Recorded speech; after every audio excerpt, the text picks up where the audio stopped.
TV. Manuel Bennett. Like ka naman dyan, idol. Kabanata 521, Kabanata 521, Malaking Problema. Kaya naman hindi kaagad pinagamot ni Manuel Bennett si Weldon Iverson at ang iba pa, na gustong makita muna ang kanilang saloobin. Ngayong si Weldon Iverson at ang iba pa ay taos-pusong humingi ng tawad, natural na hindi na siya magtatanim ng sama ng loob sa kanila. Pagkatapos ng lahat, si Weldon Iverson at ang iba pa ay mga miyembro din ng Hidden Dragon Pavilion, lahat ay nagtatrabaho upang tulungan ang mga tao ng East Nation sa mga kahirapan. Kahit medyo mayabang sila, hindi naman ito malaking problema. Kasunod nito, sinimulan ni Manuel Bennett na pagalingin si Weldon Iverson at ang iba pang anim. Bagamat malubhang nasugatan si Weldon Iverson at ang 7 iba pa, tumagal lamang ng mahigit 1 oras si Manuel Bennett para gumaling ang lahat ng 8 tao. Matapos bawiin ang mga pilak na karayom, sinabi ni Manuel Bennett, Group Leader Iverson, ang iyong mga sugat ay halos gumaling na ngayon. Magpahinga ka lang ng ilang araw, at gagaling ka na. Yumuko muli si Weldon Iverson at may paghangang sinabi, Deputy Pavilion Master Bennett, ang iyong mga kasanayang medikal ay hindi ka panipaniwala, hindi maarak.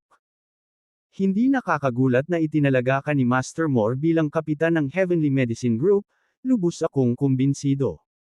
Salamat, Deputy Pavilion Master Bennett. Ang iba pang 7 miyembro ng Formation Group ay nagtaas din ng kanilang mga kamay bilang pasasalamat. Ikinaway ni Manuel Bennett ang kanyang kamay, sige, hindi mo na ako kailangang pasalamatan pa. Lahat tayo ay miyembro ng Hidden Dragon Pavilion, at kailangan nating magtulungan sa hinaharap. Sinabi ni Weldon Iverson, syempre, mula ngayon, lagi kong susundin ang iyong mga tagubilin. Tumango si Manuel Bennett at saka naglakad patungo sa bangkay ng Golden Armor Giant Crocodile.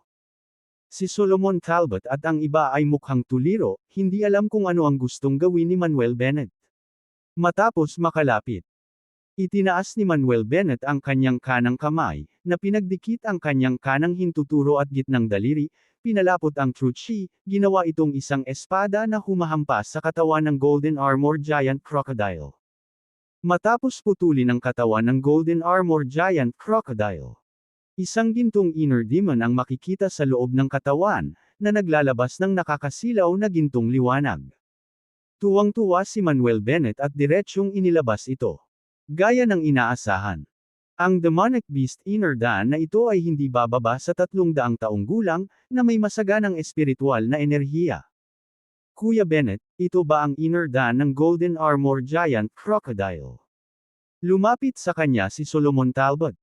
Sumunod din ang iba, curious na nakatingin sa demonic beast inner dan sa kamay ni Manuel Bennett. Oo.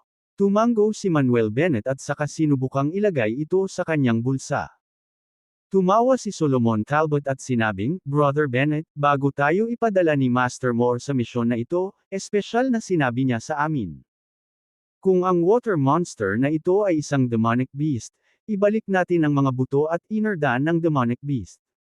Kaya, tumango sina Lucy Franklin at Natalie Lester, dahil talagang itinuro sa kanila ni Master Moore.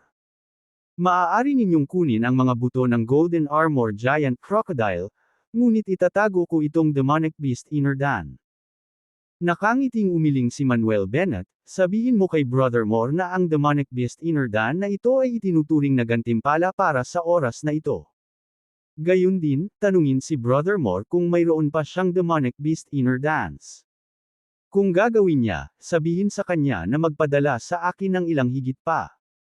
Kung tutuusin, kung magtatrabaho ako para sa kanya, dapat bayaran ako, di ba? Ito. Natigilan si Solomon Talbot. Natigilan din si Lucy Franklin at ang iba pa. Malinaw na hindi nila inaasahan na maglakas loob si Manuel Bennett na kunin ang mga gamit ni Master Moore. Bard at Progna Bates, na nakatayo sa tabi nila, ay hindi napigil ang tumawa ng mahina. Napailing din si Lily Tisdale sabay ngiti. Bumulong si Progna, parang Mr. Bennett lang, hindi nagdurusa ng anumang pagkalugi. Sige, tapos na. Kukunin ko itong inner dan. Ngumisi si Manuel Bennett at inilagay ang demonic beast inner dan sa kanyang bulsa. Si Solomon Talbot at ang iba ay natural na hindi nang ahas na magsalita pa. Kailangan lang nilang ihatid ang mensahe kay Boris Moore, pagkatapos ng lahat. Pagkatapos, umalis si Manuel Bennett at ang iba pa sa Well Village. Para sa mga follow-up na usapin, natural na ipinasa ang mga ito sa iba pang miyembro ng Hidden Dragon Pavilion. Sa oras na bumalik sila sa sentro ng lungsod ng Percy City, lagpas 4 AM na. Nakahanap ng hotel si Manuel Bennett at ang kanyang grupo at nag-book ng kwarto. Pagkatapos, hiniling ni Manuel Bennett na magtipon ang lahat sa kanyang silid. Kuya Bennett, may kailangan ka pa bang sabihin sa amin? Tanong ni Solomon Talbot. Napatingin din si Lucy Franklin at iba pa kay Manuel Bennett. Sinabi ni Manuel Bennett, lahat, hindi pa nagtagal, sinabi sa akin ni Master Moore na pupunta tayo sa Socorro Country para sirain ang 8 huge tower main tower sa lalong madaling panahon. Alam mo ba ang tungkol dito? Oo. Tumango si Solomon Talbot at sinabi na sa atin ni Master Moore. Sinabi rin ni Lucy Franklin, sinabi sa amin ni Master Moore na maghanda ng mabuti para dito sa panahong ito. Tanong ni Manuel Bennett, alam mo ba kung kailan tayo aalis? Umiling si Solomon Talbot, hindi rin kami malinaw tungkol dito, sinabi ni Master Moore na maging handa para sa paunawa anumang oras. Sige, hintayin na lang natin ang notice. Tumango si Manuel Bennett at sinabing, gabi na, magpahinga na tayong lahat. Maya-maya, lumabas na ang lahat sa kwarto. Naghihintay na makaalis ang lahat. Matapos masulyapan ang mga bahid ng dugo sa kanyang katawan, umiling si Manuel Bennett at muling naligo. Pagkatapos maligo, nagsimula siyang magtanim ng pagkakaupo sa kama. Noong una, gustong magsanay ni Manuel Bennett sa pamamagitan ng paglunok sa demonic beast inner dan. Ngunit sa pag-iisip tungkol dito, ibinasura niya ang ideya. Kung siya ay magsasanay sa tulong ng demonic beast inner dan ngayon, malamang na hindi na niya ma-breakthrough ang kanyang cultivation tulad ng dati. Gayunpaman, kung makakahanap siya ng mas magandang lugar para sa pagtatanim, tulad ng extreme cold land, extreme heat land, o lightning converging land. At pagkatapos ay sa tulong ng demonic beast inner dan, magagawa niyang makapasok sa huling bahagi ng departing mortality stage sa isang iglap at makakagawa pa ng epekto sa mahusay na pagiging perpekto ng yugtong iyon. Humanap tayo ng ganyang cultivation treasure land mamaya kapag may oras. Sa paggunita sa kanyang mga iniisip, pumasok si Manuel Bennett sa estado ng pagpasok at nagsimulang maglinang. Bandang 12 PM. Si Manuel Bennett at ang iba ay nagtanghalian sa hotel, at pagkatapos ay nagtungo sa Percy City Airport. Pagdating sa airport terminal, naghintay sila sa departure lounge. Brother Bennett, hindi ka ba sama-sama sa amin para mag-ulat pabalik kay Master Moore sa headquarters? Tanong ni Solomon Talbot. Umiling si Manuel Bennett, I won't go, it's not a big deal. Sige. Tumango si Solomon Talbot at hindi na nagsalita pa. Pagkatapos ng lahat, alam nilang lahat na kahit na si Manuel Bennett ay miyembro ng Hidden Dragon Pavilion, mayroon siyang ganap na kalayaan. Matapos maghintay ng ilang sandali, dumating na ang flight papuntang Kyoto. Sabi ni Solomon Talbot, Brother Bennett, aalis muna kami. Cute na ngumiti si Natalie Lester, Mr. Bennett, see you next time. Sumaludo si Weldon Iverson, Deputy Pavilion Master Bennett, magkikita tayong muli. Bahagyang ngumiti si Manuel Bennett at sinabing, sa susunod na magkita tayo, malamang ay pupunta tayo sa Socorro Country para sa misyon. Samantala, dapat magsikap ang bawat isa upang linangin at patuloy na pagbutihin ang kanilang lakas. Ayokong may mawalan ng buhay sa Socorro Country. Magsisikap tayo. Sabay-sabay na tugon ng lahat. Matigas na tumango si Manuel Bennett. Pagkatapos magbatian, umalis na si Solomon Talbot at ang iba pa. Pagkatapos, naghintay ng kaunti pa si Manuel Bennett at ang kanyang grupo bago sumakay sa flight papuntang River City. Bandang 2 PM. River City. Mahiwagang Dr. Pavilion Headquarters. Sa study room. Si Vernon Steele, ang King of Mysterious Medicine, ay nag-aaral ng Mysterious Tao 13 Acupuncture, at mahiwagang medikal na kasanayan. Hindi nagtagal, espesyal na binigyan siya ni Manuel Bennett ng patnubay at nagbahagi ng maraming karanasan at pananaw. Dahil dito, lalo siyang naging bihasa sa Mysterious Tao 13 Acupuncture, at gumawa ng malaking pag-unlad sa kanyang mahiwagang kasanayan sa medikal. Gayunpaman, nakaramdam pa rin siya ng pagkabalisa sa ilang mga lugar. Huminga siya ng malalim at walang magawa, siguro dahil tumatanda na ako. Sa sandaling ito, kumatok, kumatok, kumatok. Biglang katok ang nanggaling sa labas ng pinto. Sinabi ni Vernon Steele, "Pumasok ka." Bumukas ang pinto, at isang medical hall attendant ang pumasok na kinakabahan.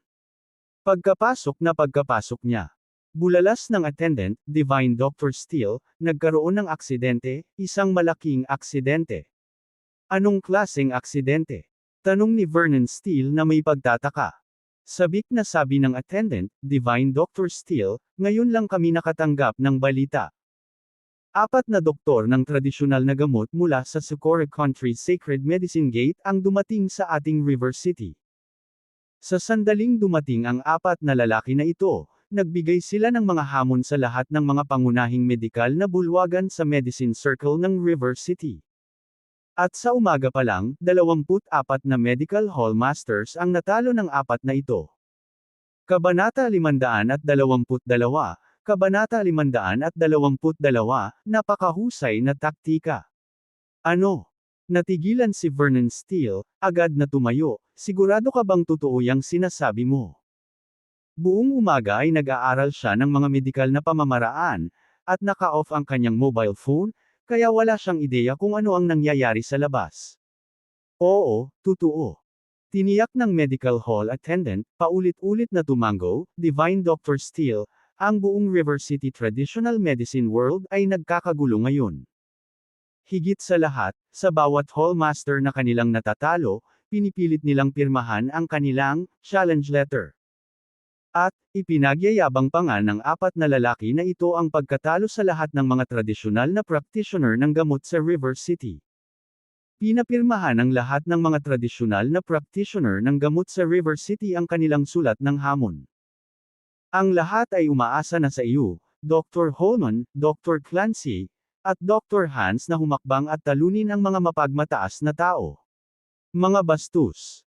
Naikuyom ni Vernon Steele ang kanyang kamao, hindi pa ba nagsisimula ang 9th medical competition, hindi na makapaghintay ang mga ito. Mukhang gusto muna nilang ipakita sa atin ang kanilang kapangyarihan. Sa sandaling ito, pumasok ang isa pang medical hall attendant. Divine Dr. Steele, mayroon na ngayong 4 na tao na nagsasabing sila ay mga disipulo ng Socorro Country Sacred Medicine Gate dito sa aming medical hall, na nagsasabing gusto kanilang hamunin. Dumating na sila. Nanlamig ang mukha ni Vernon Steele, let's go, let's meet them. Pagkatapos, nagmamadaling bumaba si Vernon Steele kasama ang 2 disipulo ng medical hall. Pagdating sa bulwagan sa ibaba, nakita niya ang bulwagan na puno ng napakaraming tao, nag-uusap. At sa gitna ng karamihan ay isang grupo ng mga lalaki at babae ng Socorro Country, lahat ay nakakimono. Nakatayo sa harapan ng 3 nasa katanghaliang gulang na lalaki at isang dalaga. Nandito na si Divine Dr. Steele. Divine Dr. Steele, ang mga taong ito ay masyadong mayabang. Sinasabi nila na matatalo kanila sa mga medikal na kasanayan, kailangan mong bigyan sila ng leksyon. Ang mga manggagamot at mga pasyente ng medical hall ay nagpahayag ng kanilang mga opinyon. Sa oras na ito ang grupo mula sa Socorro Country ay napalingon lahat kay Vernon Steele. Lumapit si Vernon Steele, malamig na nakatingin sa grupong ito mula sa Socorro Country, kayo ba ang mga taong pinadala ng Socorro Country Sacred Medical Gate? Oo. Isa sa mga nasa katanghaliang gulang na lalaki na nakaitim na kimono, nagsasalita sa nakakainis na wika ng East Nation, ay malakas na nagpahayag, Divine Dr. Steele, ako ay isang disipulo ng Sacred Medicine Gate, Yoshida Takuma. Kasabay nito, ipinakilala niya ang 2 nasa katanghaliang gulang na lalaki at ang dalagang nakatayo sa tabi niya, ang 3 ito ay aking mga junior brothers and sisters. Ichiro Fujiwara, Hirokawa Kamitani, Sakurako Miura. Tumango si Vernon Steele, malamig na nagtanong, kaya kayong apat ay nagwala sa aming 24 na bulwagan ng medikal sa River City kaninang umaga. Oo. Tumango si Yoshida Takuma, na may mapagmataas na ekspresyon, ang iyong East Nation ay palaging sinasabing ang lugar ng kapanganakan ng tradisyonal na gamot, na may maraming medical masters, kaya naisip namin na magkaroon ng isang mapagkaibigang kompetisyon sa iyo. Sa kasamaang palad, ang mga medikal na kasanayan ng 24 na Hall Masters ay masyadong mahina, hindi nila mapuko ang aming interes. Gayunpaman, sinasabing mayroong 4 na mahusay na Divine Doctor sa River City, at isa ka sa kanila, kaya naisipan naming magkaroon ng kompetisyon sa iyo. Seryosong sinabi ni Vernon Steele, kung ito ay isang palakaibigang kompetisyon, kung gayon bakit mo pinipilit ang mga Hall Masters na pirmahan ang iyong challenge letter? Malinaw na pinapahiya mo ang mga Hall Masters na iyon, pinahiran ng asin ang kanilang mga sugat. Malamig na tumawa si Yoshida Takuma, Divine Dr. Steele, hiniling namin sa mga Hall Masters na pumirma para lang magkaroon ng memento. Kung sa tingin mo ay pinahiya namin sila, maaari lang kaming humingi ng tawad. Kahit na si Yoshida Takuma ay humihingi ng tawad sa kanyang mga salita, walang bakas ng paghingi ng tawad sa kanyang mukha, tanging mapanukso at sarkastikong mga ngiti lamang. Nagsalita si Ichiro Fujiwara, Divine Dr. Steele, hindi na kailangan ng maraming salita. Hinahamon ka namin ngayon, tatanggapin mo ba o hindi? Kung hindi mo tinanggap, ibig sabihin sumuko ka, at kailangan mong pirmahan agad ang aming challenge letter. Divine Dr. Steele, tanggapin mo ang kanilang hamon, talagang hindi ka maaaring sumuko sa kanila. Tama, Divine Dr. Steele, ipaghiganti ang 24 na medical hall, talunin sila. Malakas na sigaw ng mga tao sa silid. Fine. Tinatanggap ko ang hamon mo. Malakas na sagot ni Vernon Steele, saka sinabing, syempre, may kondisyon din ako. Anong kondisyon? Tanong ni Yoshida Takuma. Sinabi ni Vernon Steele, kung manalo ako laban sa iyo, dapat mong agad na sirain ang challenge letter sa iyong mga kamay at humingi ng tawad sa 24 na Hall Masters ng personal. Pumayag. Sumang-ayon kaagad si Yoshida Takuma, hanggat maaari kang manalo, sisirain namin sa publiko ang sulat ng hamon, at humingi ng paumanhin ng personal sa 24 na Hall Masters. Sige, simulan na natin. Tumango si Vernon Steele, nagtanong, sino ang makakalaban ko? At paano mo ipapanukala na makipagkumpetensya tayo? Sinabi ni Yoshida Takuma, Divine Dr. Steele, ang aming paraan ng kompetisyon ay napakasimple. Ngayon ko lang napansin na mayroon kang kabuuang 38 pasyente sa iyong medical hall. Sa loob ng kalahating oras, kung sino ang magpapagaling ng mas maraming pasyente ay siyang mananalo. Siyempre, para maiwasan ang mga akusasyon na binubuli ka namin, maaari naming ikumpara gamit ang iyong pinakamahusay na mysterious medical skill. Ang lalaking ito ay mayabang, matapang na magpahiwatig na hindi niya sinusubukang i-bully si Divine Dr. Steele. Divine Dr. Steele, tiyak na hindi sila makakalaban mo sa isang paligsahan ng mysterious medical skills, siguradong mananalo ka sa kompetisyong ito. Ang mga taong naruroon ay lalong hindi pala kaibigan na tumingin sa mga taong ito mula sa Socorro Country. Hindi nag-aksaya ng mga salita si Vernon Steele, sa halip ay sinabing, kung ganoon, magsimula na tayo. Sinenyasan ni Yoshida Takuma si Miura Sakurako na lumahok, Miss Sakura, maaari kang magpatuloy at makipagkompetensya sa round na ito. Oo. Si Miura Sakurako ay sumunod at nagpatuloy sa paggawa ng maliliit, sinusukat na hakbang patungo sa entablado. Sumimangot si Vernon Steele, what is the meaning of you guys having a little girl compete against me? Bahagyang tumawa si Yoshida Takuma, Divine Dr. Steele, ang mysterious medical skill ni Miss Sakura ay nasa top 10 nanograms ating Sacred Medicine Gate, huwag mo siyang basta-basta. Oh, talaga? Nagulat na sinabi ni Vernon Steele, kung gayon, talagang gusto kong makilala ang batang babaeng ito. Sa sandaling iyon, naglabas si Yoshida Takuma ng pocket watch, pinindot ang button, at napabulalas, start timing now. Sa sandaling hindi pa bumabagsak ang boses. Diretso si Miura Sakurako sa isang matandang lalaki at tinanong, matandang ginoo, mayroon ka ring rheumatoid arthritis, di ba? Sandaling nagulat ang matanda, saka tumango, oo, tama. Ngumiti si Miura Sakura, huwag kang mag-alala, matandang ginoo, kailangan ko lang ng ilang minuto upang gamutin ang iyong sakit. Pakigulong ang kanang paa ng pantalon. Nilingan ng matanda si Vernon Steele. Tumango lang si Vernon Steele. Gusto niyang makita mismo kung gaano kahusay ang dalagang ito sa kanyang mysterious medical skill. Sa ibinigay na pahintulot, ibinulong ng matanda ang kanang paa ng pantalon. Nakatanggap si Miura Sakurako ng isang kahon ng gamot mula sa isang alagad ng Sacred Medicine Gate, at binuksan ito. Sa loob ay may iba't ibang papel na anteng-anteng, cinnabar, mga palanggana ng tinta, at mga brush sa pagsulat kasama ng iba pang mga kasangkapan. Kinuha niya ang isang piraso ng papel na anteng-anteng at inilagay ito sa kanyang kanang palad, pagkatapos ay nagsimulang umawit ng isang spell. Wala pang isang minuto ang lumipas. Nang biglang nag-apoy agad ang papel na anteng-anteng na nasa kanang kamay niya.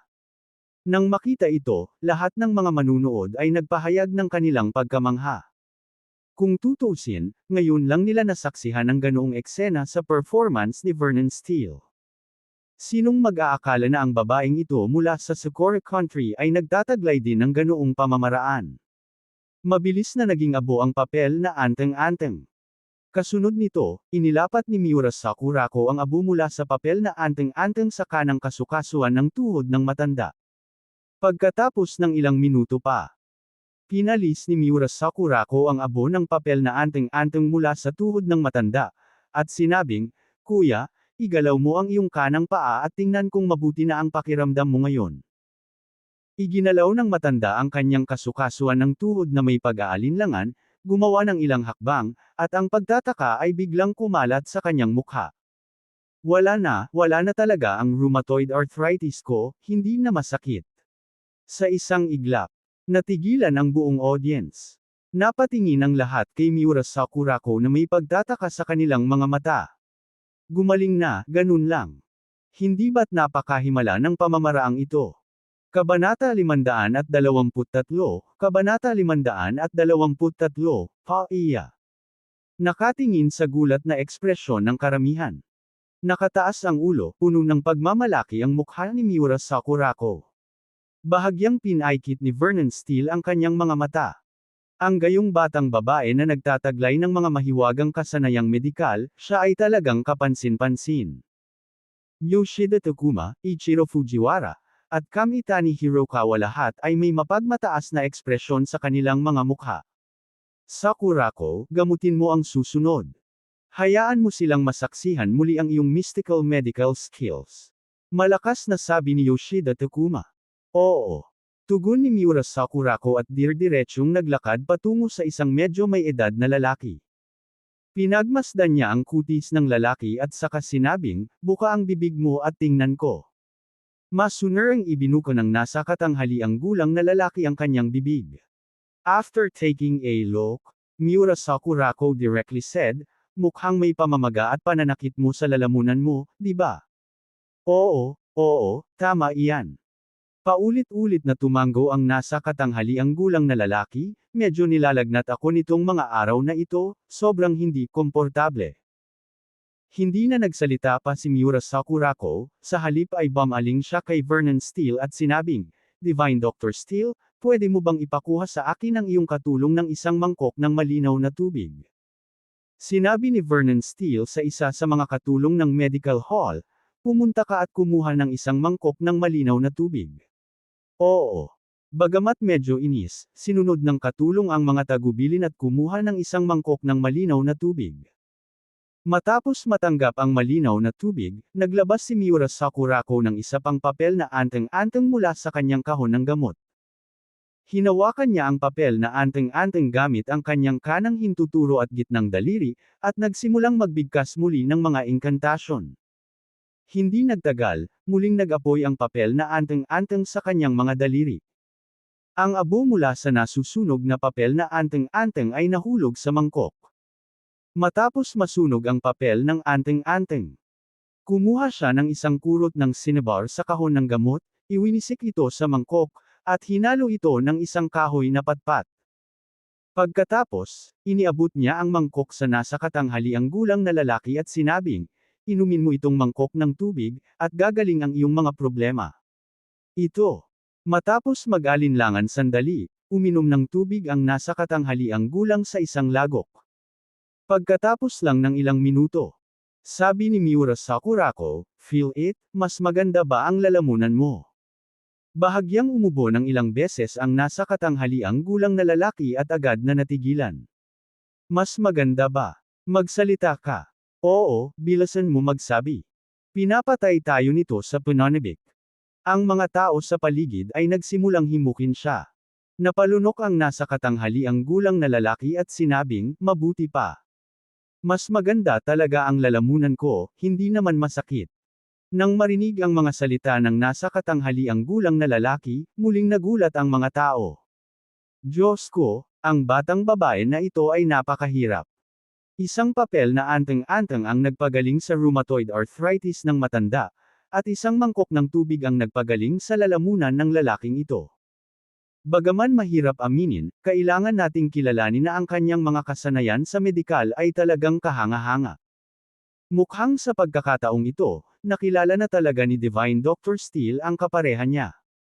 Ang mga tao ay nagulat, nabalisa, inis, at ang kanilang mga damdamin ay halo-halong. Ngumiti si Miura Sakurako at sinabing, Divine Dr. Steele, 2 pasyente na ang ipinagkaloob mo sa akin. Papayag ka pa ba? Kung patuloy kang papayag, baka matalo ka talaga sa patimpalak na ito. Master, simulan mo nang magpagamot, kompetisyon na ngayon. Oo, Divine Dr. Steele, simulan mo kaagad, hindi mo kayang matalo. Nagsimulang himukin ng lahat si Vernon Steele na magsimulang magpagamot. Okay. Tumango si Vernon Steele at sinabing, Little lady, then I'll have a match with you. Sa sinabi nito, sinimulan din ni Vernon Steele ang paggamot sa mga pasyente na naruroon. Sumigaw si Yoshida Takuma, ipakita mo ang iyong galing, Miss Sakura. Tumango si Miura Sakurako at nagpatuloy din sa paggamot sa mga pasyenteng naruroon. Ang mahiwagang medikal na kasanayan ni Vernon Steele ay medyo kakilakilabot, na kayang gamutin ng isang pasyente bawat ilang minuto. Gayunpaman, kahanga-hanga rin ang mahiwagang medikal na kasanayan ni Miura Sakurako, halos nakikisabay sa bilis ng paggamot ni Vernon Steele. Naging matindi ang kompetisyon. Ang mga taong naruroon ay hindi nang ahas na huminga. Lumipas ang segundo ng oras. Isang buong kalahating oras ang lumipas. Malakas na sinabi ni Yoshida Takuma, tapos na ang oras. Sina Vernon Steele at Miura Sakurako ay sabay na huminto sa kanilang mga kamay. Sinabi ni Yoshida Takuma sa isang alagad ng Sacred Medicine Gate, puntahan mo bilang ang mga numero. Tumango ang alagad, at pagkatapos ay nagsimulang itala ang bilang ng mga pasyenteng pinagaling ng magkabilang panig. Nagpadala rin ang mysterious Dr. Pavilion ng medical hall attendant para mabilang ang mga numero. Makalipas ang ilang minuto, malakas na sinabi ng alagad mula sa Sacred Medicine Gate, ginagaling ni Miss Sakurako ang 18 pasyente sa loob ng kalahating oras. Pinagaling ng Divine Dr. Steele ang 17 pasyente sa loob ng kalahating oras. Tumango rin ang attendant mula sa medical hall, malinaw na pareho ang kanyang bilang. Sa isang sandali, napatulala ang lahat ng taong naruroon. No way, natalo ba talaga si Divine Dr. Steele? Mahiya lang sa isa. Paanong napakalakas ng batang babae na ito na natalo pa niya ang Divine Dr. Steele? Bakas sa mukha ng lahat ang pagtataka at kalungkutan. Divine Dr. Steele, magandang laro. Nakangiting yumuko si Miura Sakurako. Isang malalim na buntong hininga ang pinakawala ni Vernon Steele. Ito ba ang iyong Divine Doctor ng River City? Iyon lang.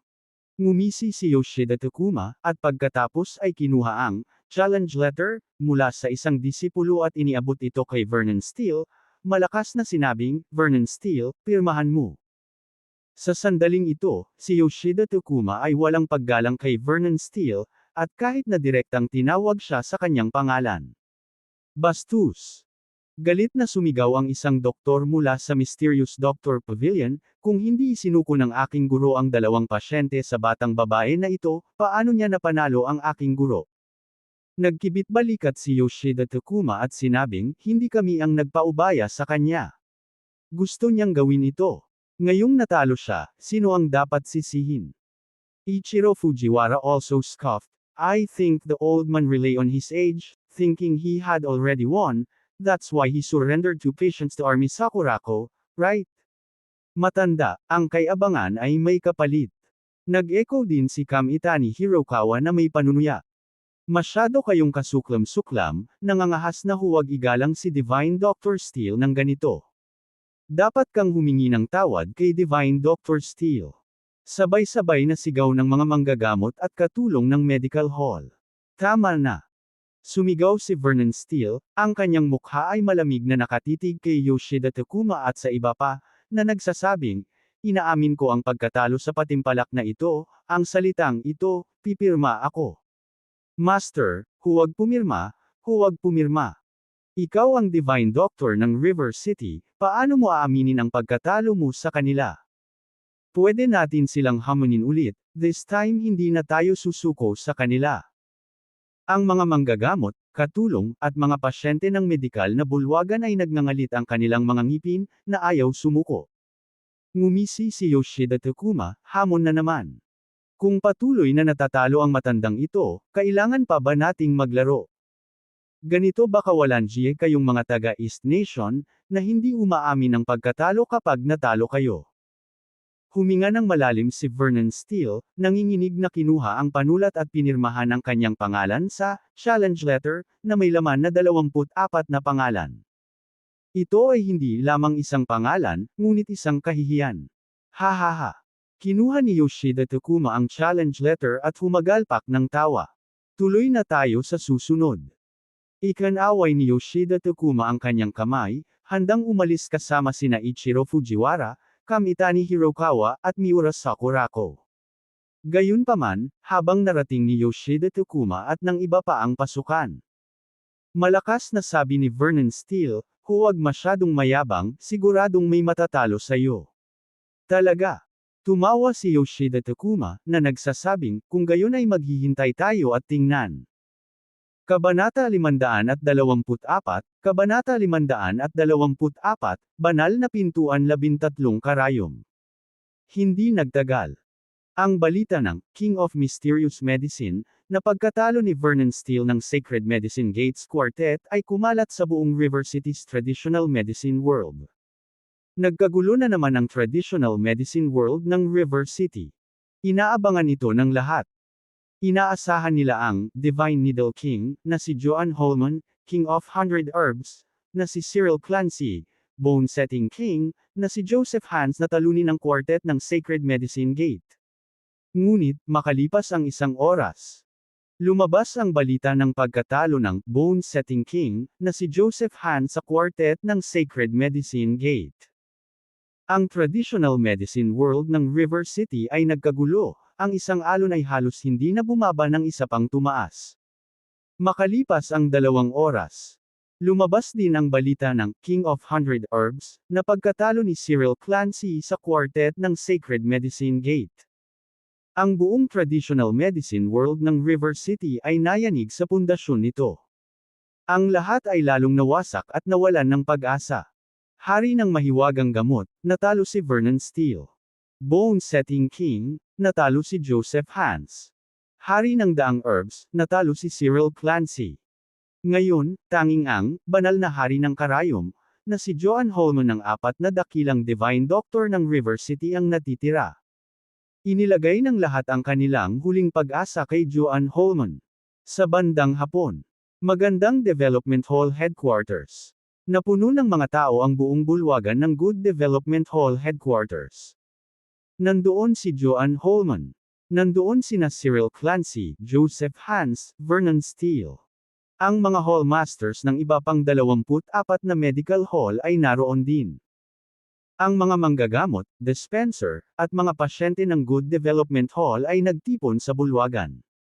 Tahimik na naghihintay ang lahat, naghihintay na hamunin ang quartet ng Sacred Medicine Gate. Ang kapaligiran sa buong bulwagan ay labis na mapanupol.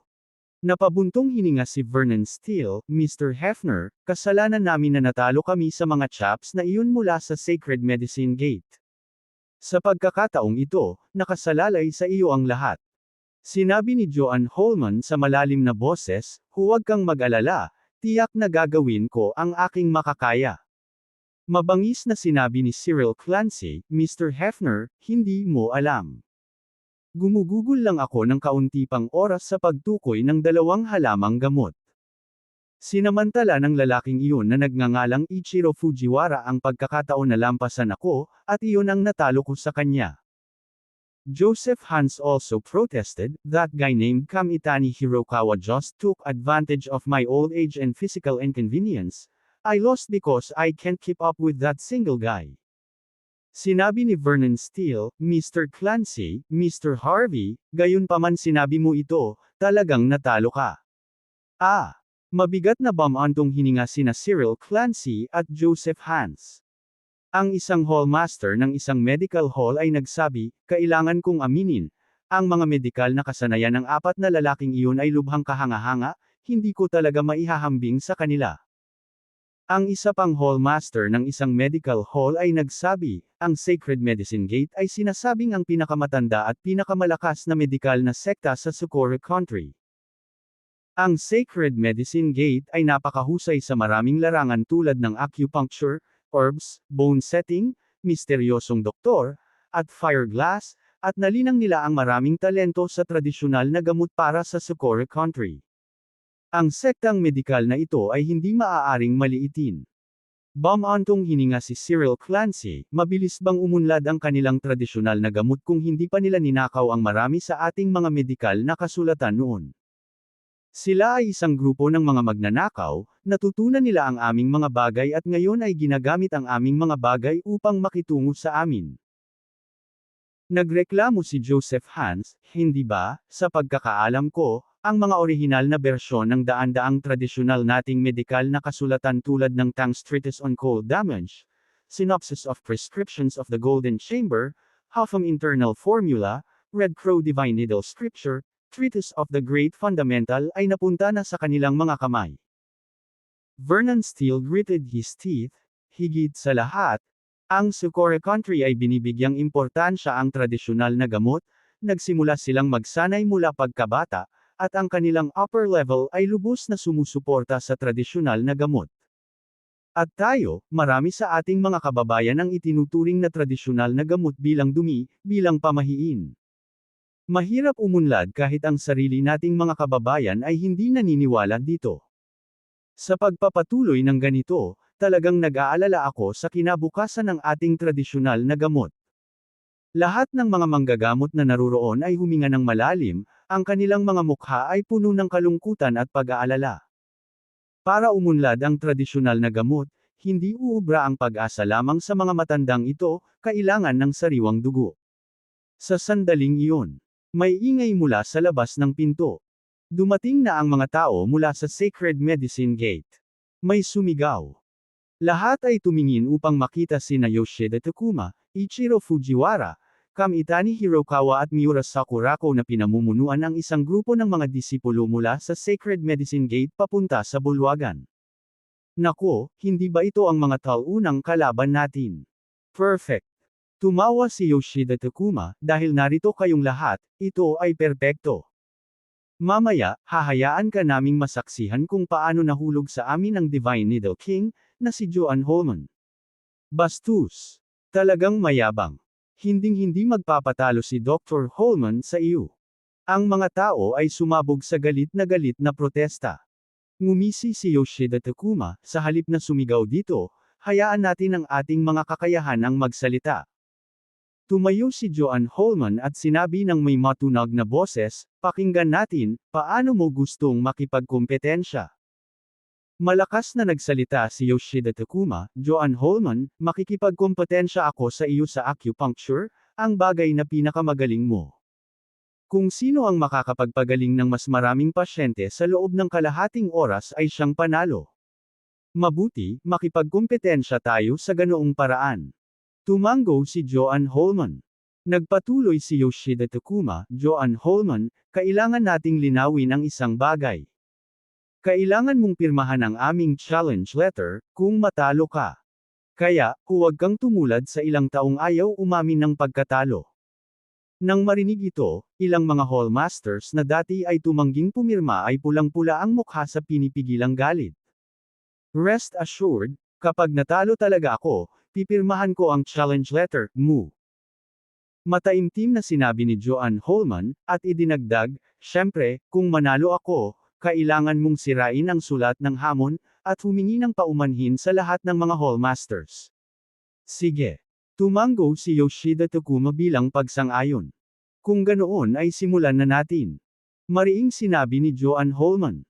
Lumapit sina Cyril Clancy at Ichiro Fujiwara, bawat isa ay may hawak na stopwatch. Matapos nilang pagsabayin ang kanilang oras, sabay-sabay silang sumigaw ng start timing. Sa sandaling nahulog ang mga salita, sina Joanne Holman at Yoshida Takuma ay parehong lumapit sa isang pasyente.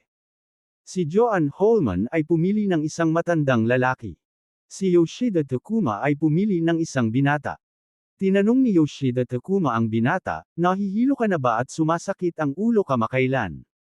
Oo, oo. Tumango ang binata. Isang kamay ng medical hall ang bumulalas, itong lalaking ito ay may mga kasanayan talaga, na-diagnose niya ang kalagayan ng batang kapatid sa isang tingin lang. Ang isa pang kamay ng medical hall ay nagsabi, maglalakas loob ba siyang hamanin si Dr. Holman kung wala siyang ilang kakayahan? Sinabi ni Yoshida Takuma, hindi ito isang malaking problema, maaari itong gamutin sa pamamagitan lamang ng 3 karayom. Sa pamamagitan nito, binuksan ni Yoshida Takuma ang kanyang kahon ng gamot. Sa loob ay isang silver needle box na naglalaman ng 13 karayom na may iba't ibang haba at kapal. Pagkatapos, naglabas si Yoshida Takuma ng isang pilak na karayom, pinakilos ang kanyang tunay na chi, at mabilis na tinusok ang isa sa mga acupoint sa leeg ng binata. Nang tumusok ang pilak na karayom sa acupoint, nagsimula itong manginig, na naglalabas ng nakasisilaw na lilang liwanag. Hindi ba ito ang Iset Divine Needle, na ika-4 na ranggo sa Divine Needle list? Nang makita ito, hindi napigil ang mapabulalas ni Cyril Clancy. Napakunot ang noo ni Joseph Hans, mukhang Iset Divine Needle, pero hindi talaga pareho. Anong nangyayari? Naguguluhan din ang ibang mga masters at physician ng medical hall.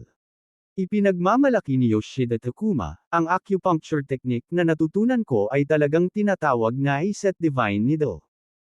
Gayunpaman, ang tagapagtatag ng ating Sacred Medicine Gate ay pinino ito, kinuha ang kakanyahan nito at itinapon ang dumi nito, na ginagawang mas perpekto ang pamamaraan ng karayom na ito.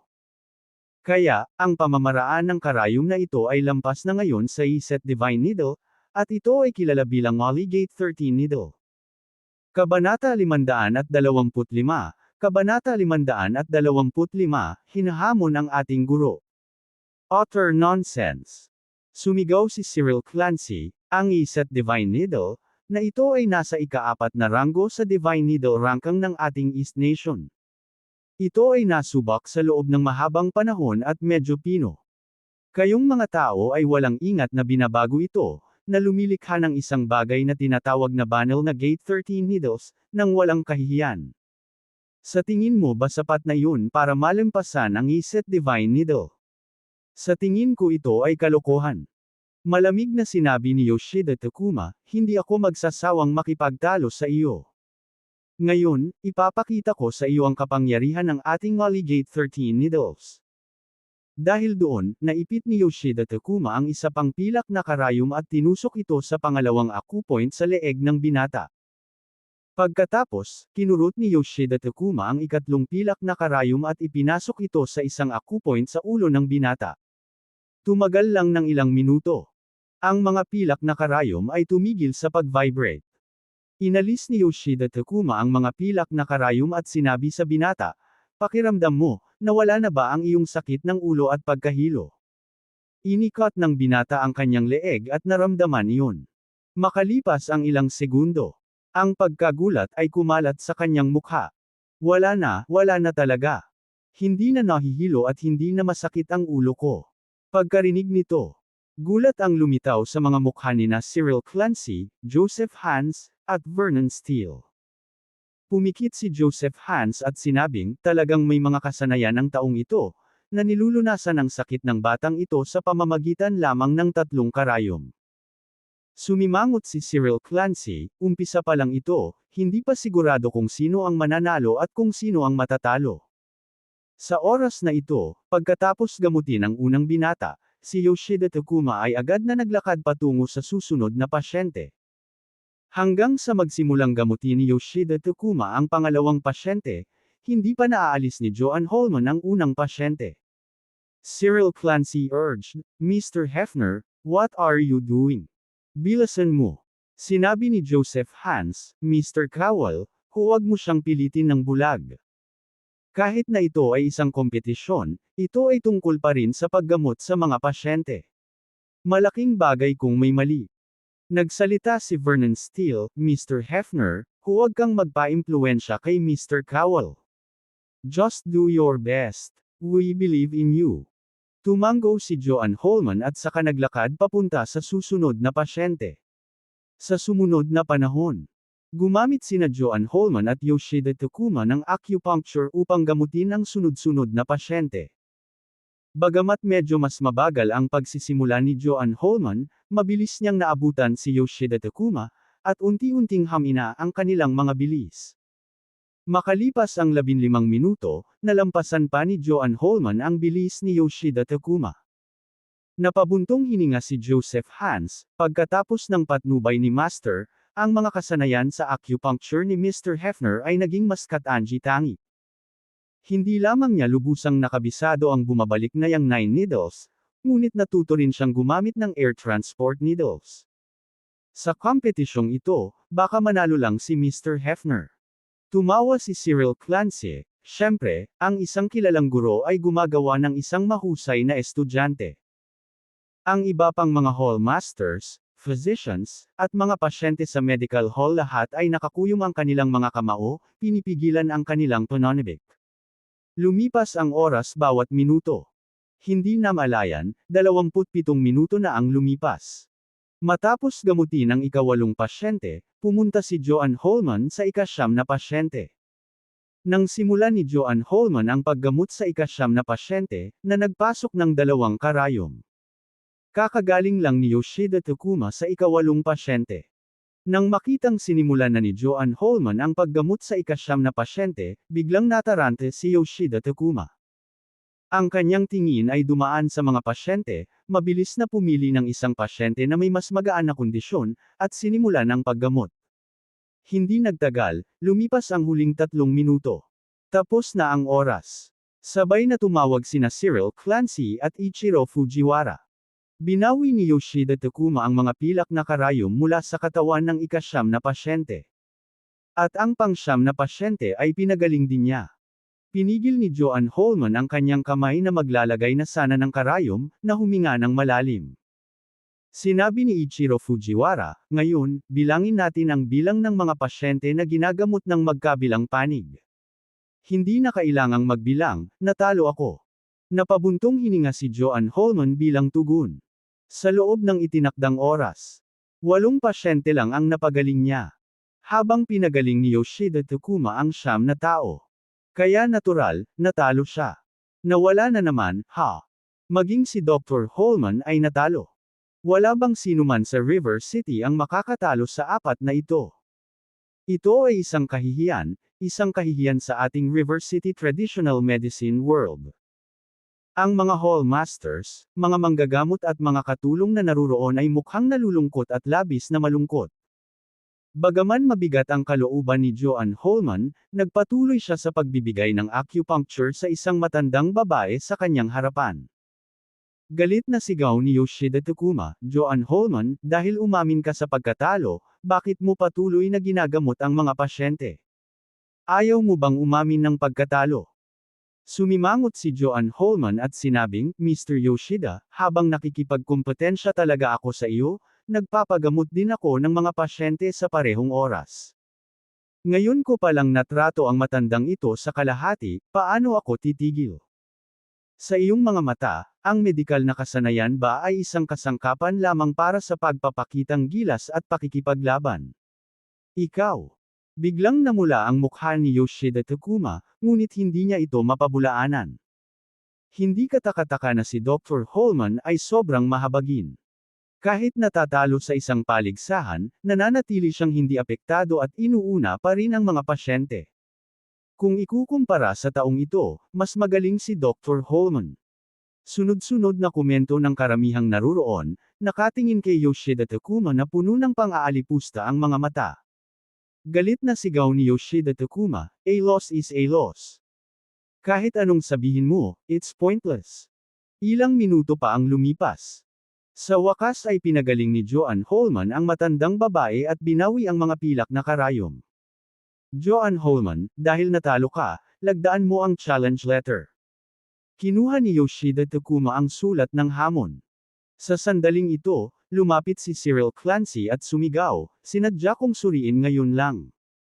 Sa 9 na pasyenteng pinagaling mo, bukod sa 2 na mas malala ang sintomas, ang 7 pa ay menor de edad na karamdaman lamang.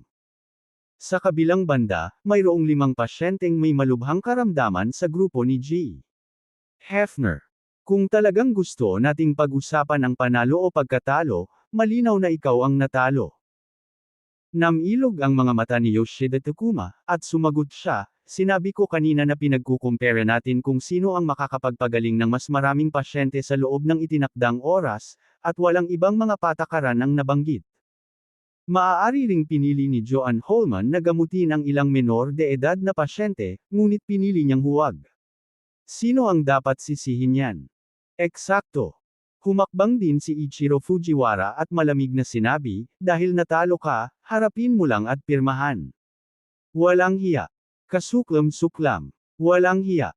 Galit na sigaw ni Cyril Clancy at ng iba pa. "Sige, tigilan mo na ang pakikipagtalo." Ikanaway ni Joanne Holman ang kanyang kamay, bumantong hininga, at sinabing, "Kung ang aking mga kasanayan sa medikal ay mas advanced, kahit na sa loob ng itinakda na oras, kung ako ay gumamot ng mga seryosong pasyente, maaari akong manalo. Kaya, ito ay nagpapakita lamang na ang aking mga kasanayan sa medikal ay kulang pa, at tinatanggap ko ang pagkatalo." Pagkatapos ay kinuha niya ang sulat ng hamon mula kay Yoshida Takuma at pinirmahan ang kanyang pangalan. Hahaha. Tumawa ng malakas si Yoshida Takuma at sinabing, "Ang mga medikal na kasanayan ng iba't ibang mga master ng medical hall ng River City ay talagang napakahina. At ang iyong tinaguriang 4 na mahusay na divine doctors ay overrated lang." Habang sinasabi niya ito, iniba niya ang usapan, "Gayunpaman, ikaw lang ang aming pampaganya. Sa katunayan, pumunta kaming 4 dito para hamanin ang bata sa video na ito." Kinuha niya ang kanyang mobile phone, binuksan ang isang video, at pinatugtog ito sa harap ni Joanne Holman at ng iba pa. Ang video ay nagpakita ng nakaraang paggamot ni Manuel Bennett sa mga bata sa Central Hospital. Nagtatakang tanong ni Cyril Clancy, "Layunin mo ba talagang hamanin ang master natin?" Kabanata 526, Kabanata 526, Hamon sa Labanan. Si Joanne Holman, Joseph Hans, at Vernon Steele ay nagkatitigan sa isa't isa sa gulat, malinaw na hindi inaasahan ang tunay na layunin ng mga taong ito na ito. Nalilitong tanong ni Yoshida Takuma, "Ang batang ito ba ay iyong Panginoon?" Siyempre siya. Buong pagmamalaking itinaas ni Cyril Clancy ang kanyang ulo, na nagsasabing, "Ang batang sinasabi mo ay ang Panginoon ko, Mr. Hefner, Mr. Harvey, at Mr. Sanborn." Biglang tumango si Yoshida Takuma, "Kaya ang batang ito ay iyong Panginoon." Hindi nakakagulat na ang kanyang mga kasanayan sa medisina ay mukhang maganda. Originally, pagdating nila sa River City, ang plano nila ay talunin ang 4 great divine doctors ng River City. Gayunpaman, kalaunan ay nakita nila ang video na ito online. Sinabi ng mga netizens ng River City na ang batang ito ay ang nangungunang doktor ng River City, at sinasabi ng ilan na siya ang nangungunang doktor ng East Nation. Kaya pansamantala nilang binago ang kanilang desisyon. Nagpasya silang hindi lamang talunin ang apat na mahusay na Divine Doctor ng River City kundi gapiin din ang batang ito. Sa pamamagitan lamang ng paggawa nito, tunay nilang masasakop ang tradisyonal na gamot ng River City. Naglakas loob ka bang sabihin na hindi masama ang medical skills ng master natin? Ngumisi si Cyril Clancy, sino ka para husgahan ang aming amo? Sinasabi ko sa iyo, kung narito ang aming Panginoon, maaari niyang talunin ang apat sa inyong mag-isa. Sumigaw din si Joseph Hans, sa husay ng ating Panginoon sa medisina, hindi lang ito tungkol sa pagkatalo sa inyong apat. Ang pagwawali sa inyong buong Sacred Medicine Gate ay magiging isang piraso ng cake. Ang ibang mga hall masters, physicians, at assistants ng mga medical hall na naruroon ay tumango bilang pagsang-ayon sa mga salita ni na Cyril Clancy at Joseph Hans. Buong puso nilang kinilala ang kakayahan ni Manuel Bennett sa medisina. Kanina lang, iniisip din nila kung dapat ba nilang hilingin kay Manuel Bennett na turuan ng leksyon ng apat na lalaki na ito. Ngunit sa kanilang sorpresa, ang mga taong ito ay nagdala ng ito bago nila magawa. Sabi mo talaga matatalo tayong apat ng batang ito at walisin pa ang buong Sacred Medicine Gate natin. Tumawa sa galit si Yoshida Takuma. Malakas niyang sinabi, kung ganoon, hinahamon natin ang batang ito ngayon. Ipasa ang aming mensahe sa kanya. Bukas ng umaga, hihintayin natin siya sa Prosperity Square. Kung hindi siya maglalakas loob na lumapit, ibig sabihin na tatakot siya sa atin. Kung ganoon, kailangan niyang pirmahan ang ating challenge letter. Ang nangungunang doktor ng River City, ha? Gusto ko talagang makita kung ano ang kakayahan niya. Sarkastikong dagdag ni Ichiro Fujiwara. Hanggat ang batang ito ay maglakas loob na pumunta bukas, tiyak na matatalo natin siya sa harap ng lahat at year-okon siya sa ilalim ng ating mga paa. Malakas ding bulalas ni Kamitani Hirokawa. Fair na. Ikanaway ni Yoshida Takuma ang kanyang kamay at matagumpay na lumabas ng medical hall kasama ang iba. Sa sandaling umalis si Yoshida Takuma at ang iba pa. Ang iba pang mga hall masters ay nagtipon sa paligid. Dr. Holman, dapat ba nating ipaalam ito kay Dr. Bennett? Tanong ng isang hall master kay Joanne Holman. Hindi ba obvious? Mabilis na sumingit si Cyril Clancy, natapakan na nila ang ating mga mukha, at hinamon ang ating master, syempre, kailangan nating ipaalam sa master. Sumimangot ang isa pang hall master, ngunit ang apat na lalaking ito ay malinaw na dumating na handa sa pagkakataong ito. Bukod dito, handa silang gumamit ng anumang kasuklam-suklam na paraan upang manalo. Nag-aalala ako na kahit si Dr. Bennett ay baka matalo pa nila. Sa oras na iyon, ang ating buong River City Traditional Medicine World ay talagang mayayapakan sa ilalim ng kanilang mga paa. Tumango ang ibang mga hall masters, iniisip na may sense ang hall master. Pagkatapos magnilay-nilay, sinabi ni Joanne Holman, dapat nating ipaalam ito sa Panginoon. Tsaka naniniwala ako sa lakas ni Master. Ano man ang ibig sabihin ng paggamit ng apat na iyon, imposibleng matalo nila ang Master. Mr. Cowell, Mr. Harvey, Mr. Sanborn, puntahan natin ang Master. Sige. Tumango naman sina Cyril Clancy, Joseph Hans, at Vernon Steele bilang pagsang-ayon. Kaagad pagkatapos, si Joanne Holman at ang iba pa ay nagmamadaling umalis sa medical hall. Kasabay nito, sa pasukan ng gusali ng East Beauty Pharmaceuticals, may lumapit na taxi mula sa malayo. Matapos huminto ang sasakyan, bumaba sina Manuel Bennett, Lily Tisdale, Barden Bard, at Prajna Bates. Barden Bard smacked his lips. Finally back. Nakakapagod itong trip, going to the north and then to the south. Iritadong sabi ni Lily Tisdale, pagod ka na. Ang dapat talagang mapagod ay si Mr. Bennett, okay. Nakipag-usap ka ba sa mga master na iyon sa Elephant Country? Napatay mo ba ang Golden Armor Giant Crocodile? Talaga. Sumang-ayon din si Prajna Bates. Barden Bard chuckled, kahit hindi ako nagambag, pinaghirapan ko pa rin, di ba? Sige, tigilan mo na ang pagmamayabang. Tara, pasok na tayo. Ngumiti si Manuel Bennett at saka inakay ang tatlo papasok ng building. Pagkapasok, masiglang binati ng lahat ng empleyado si Manuel Bennett at ang kanyang mga kasama. Tumugon sila ng mga ngiti. Assistant Bennett, teka. Paakyat na sana sila sa taas ay biglang tumawag ang receptionist. Anong meron? May something ba? Lumapit si Manuel Bennett. Sabi ng receptionist, Assistant Bennett, may naghihintay sa iyo sa restroom. Sinabi ng ginoong iyon na may ibibigay siya sa iyo. At, pumunta siya dito kahapon, pero dahil hindi kanya nakita, umalis siya. Oh, okay. Tumango si Manuel Bennett at saka naglakad patungo sa restroom sa unang palapag. Sumunod naman si Lily Tisdale at ang dalawa pa. Kuya Bennett, sinong naghahanap sa'yo? Tanong ni Barden Bard. Hindi ako sigurado. Malalaman natin pagdating natin doon. Umiling si Manuel Bennett. Maya-maya ay dumating na silang apat sa pinto ng restroom at kumatok. Pumasok ka na. Isang boses ang nagmula sa loob. Pagbukas ng pinto, nakita nila ang isang binata na naghihintay sa loob. May malaking password box sa mesa. Nang makitang pumasok si Manuel Bennett, kinuha ng binata ang password box at naglakad. Mr. Bennett, oras na para bumalik ka. Kuya, anong maitutulong ko sa'yo? Napatingin si Manuel Bennett sa lalaki ngunit hindi niya ito nakilala. Ngumiti ang binata at sinabing, Mr. Bennett, hiniling sa akin ni G. Galindo na personal kong ibigay sa iyo ang portfolio na ito. Sinabi rin ni G. Galindo na kung matanggap mo ang item, dapat mo siyang tawagan. With that, inabot ng binata kay Manuel ang password box. Ginoong Galindo. Sige, salamat, kuya. Kinuha ni Manuel Bennett ang kahon ng password, tila hinuhulaan kung ano ang nasa loob. Bahala ka. Kinaweyan ng binata ang kanyang kamay at sinabing, ngayong naihatid ko na ang item, dapat na akong umalis. Pagkasabi noon ay umalis na ang binata. Kuya Bennett, ano ang nasa kahon? Curious na tanong ni Prajna Bates.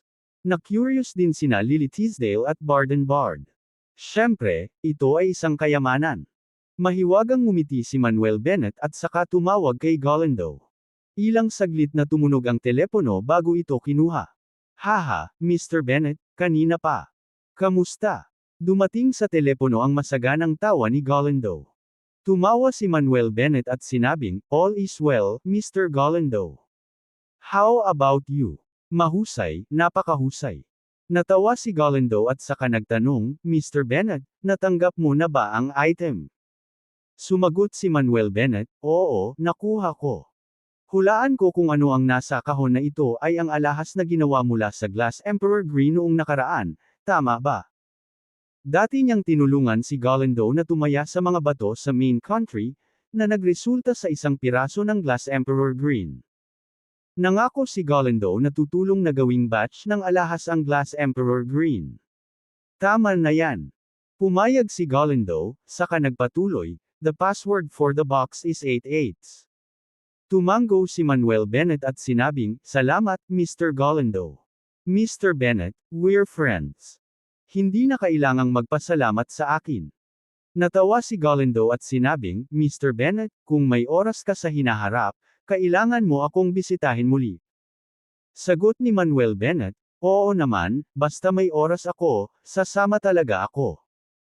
Kabanata 527, Kabanata 527, talunin sila ng walang awa.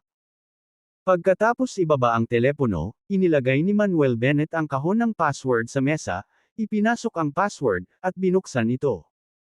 Sa pagbukas ng kahon, nakita niya ang higit sa 100 kat-anji tanging kahon ng sandalwood sa loob. Matapos buksan ang mga kahon na ito, natigilan lahat sina Lily Tisdale, Barden Bard, at Prajna Bates. Maging si Manuel Bennett mismo ay nagulat. Sa mga kahon, may mga kat-anji tanging ginawa at marangyang mga piraso ng alahas. May mga kwintas, false heiress, singsing, hikaw, bangles, brooch, at lahat ng bagay na maiisip. Ito ay isang nakasisilaw na hanay, na nagpapahirap sa lahat ng bagay ng sabay-sabay. O Diyos ko, kaya may mga alahas dito, at napakaganda. Nagningning ang mga mata ni Prajna Bates nang hindi niya maiwasang mapasigaw. Gustong-gusto ng mga babae ang alahas, at walang exception si Prajna Bates. Pinilit ni Barden Bard ang kanyang dila, ang mga piraso ng alahas na ito ay gawa sa glass emperor green. Malalaman mo sa pamamagitan lamang ng pagtingin sa kanila na ang mga ito ay mahalaga. Natatakot ako na kung susumiin mo ang halaga ng mga pirasong ito ay hindi bababa sa 10 bilyon. My goodness, Kuya Bennett, saan ka nakakuha ng napakaraming mamahaling alahas? Naging tulisan ka ba? Anong robbery? Stop talking nonsense. Kinatok ni Manuel Bennett ang kalbo ni Barden Bard at sinabing, nakuha ko ang mga alahas na ito sa pamamagitan ng lehitimong paraan. Maaari kang pumili ng isa kung gusto mo. Forget it, hindi ako masyadong interesado sa mga bagay na ito. Hindi rin ako sanay. Umiling sina Barden Bard at Lily Teasdale. Si Prajna Bates ay pumili ng isang pulse heiress at masayang sinabi, Kuya Bennett, gusto ko ito. Walang problema. Tumango si Manuel Bennett, by the way, give me the bracelet. Bakit? Nagpout si Prajna Bates, Kuya Bennett, huwag kang masyadong mademo. Hindi mo ba ako matitirang kahit isang bracelet? O ibibigay mo ba silang lahat kay Sister Stewart at sa iba pa? Bakit ang bias mo? Anong iniisip mo? Hindi napigilan ni Manuel Bennett ang mapangiti, gusto kong magdagdag ng protective spell sa iyong bracelet na makakatulong sa pag-iwas sa kasamaan at protektahan ka. Oh, nakikita ko. Matamis na ngumiti si Prajna Bates at iniabot ang bracelet kay Manuel Bennett. Kinuha ni Manuel Bennett ang pulse heiress, umawit ng isang spell, at nilagyan ito ng gintong liwanag.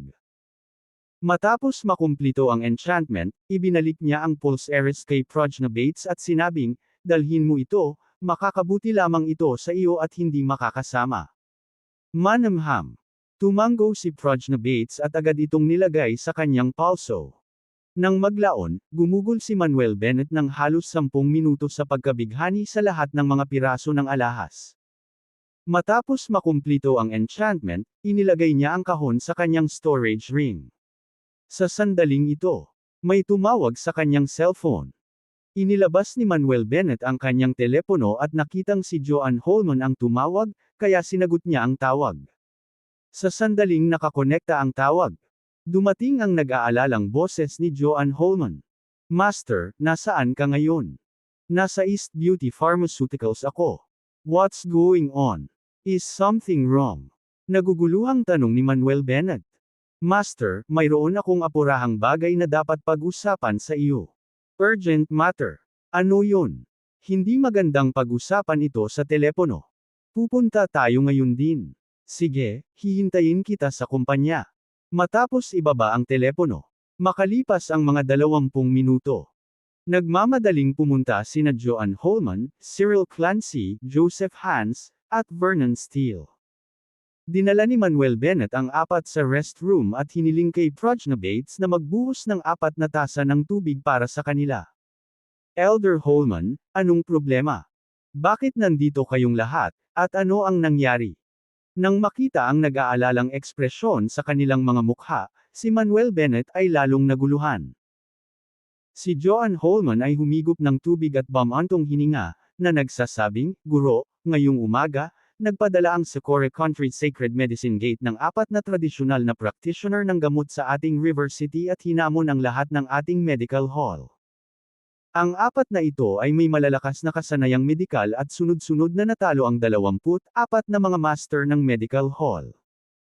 Pagkatapos nito, hinamon kaming 4 ng mga lalaking ito, at tinanggap namin ang kanilang hamon at nakipagkompetensya sa kanila. Pero sa huli, natalo tayo sa kanila. Sabi ni Cyril Clancy sa sakit, Master, pinahiya ka namin. Galit na sabi ni Joseph Hans, ang masama pa, pinilit nila kaming pirmahan ang kanilang challenge letter.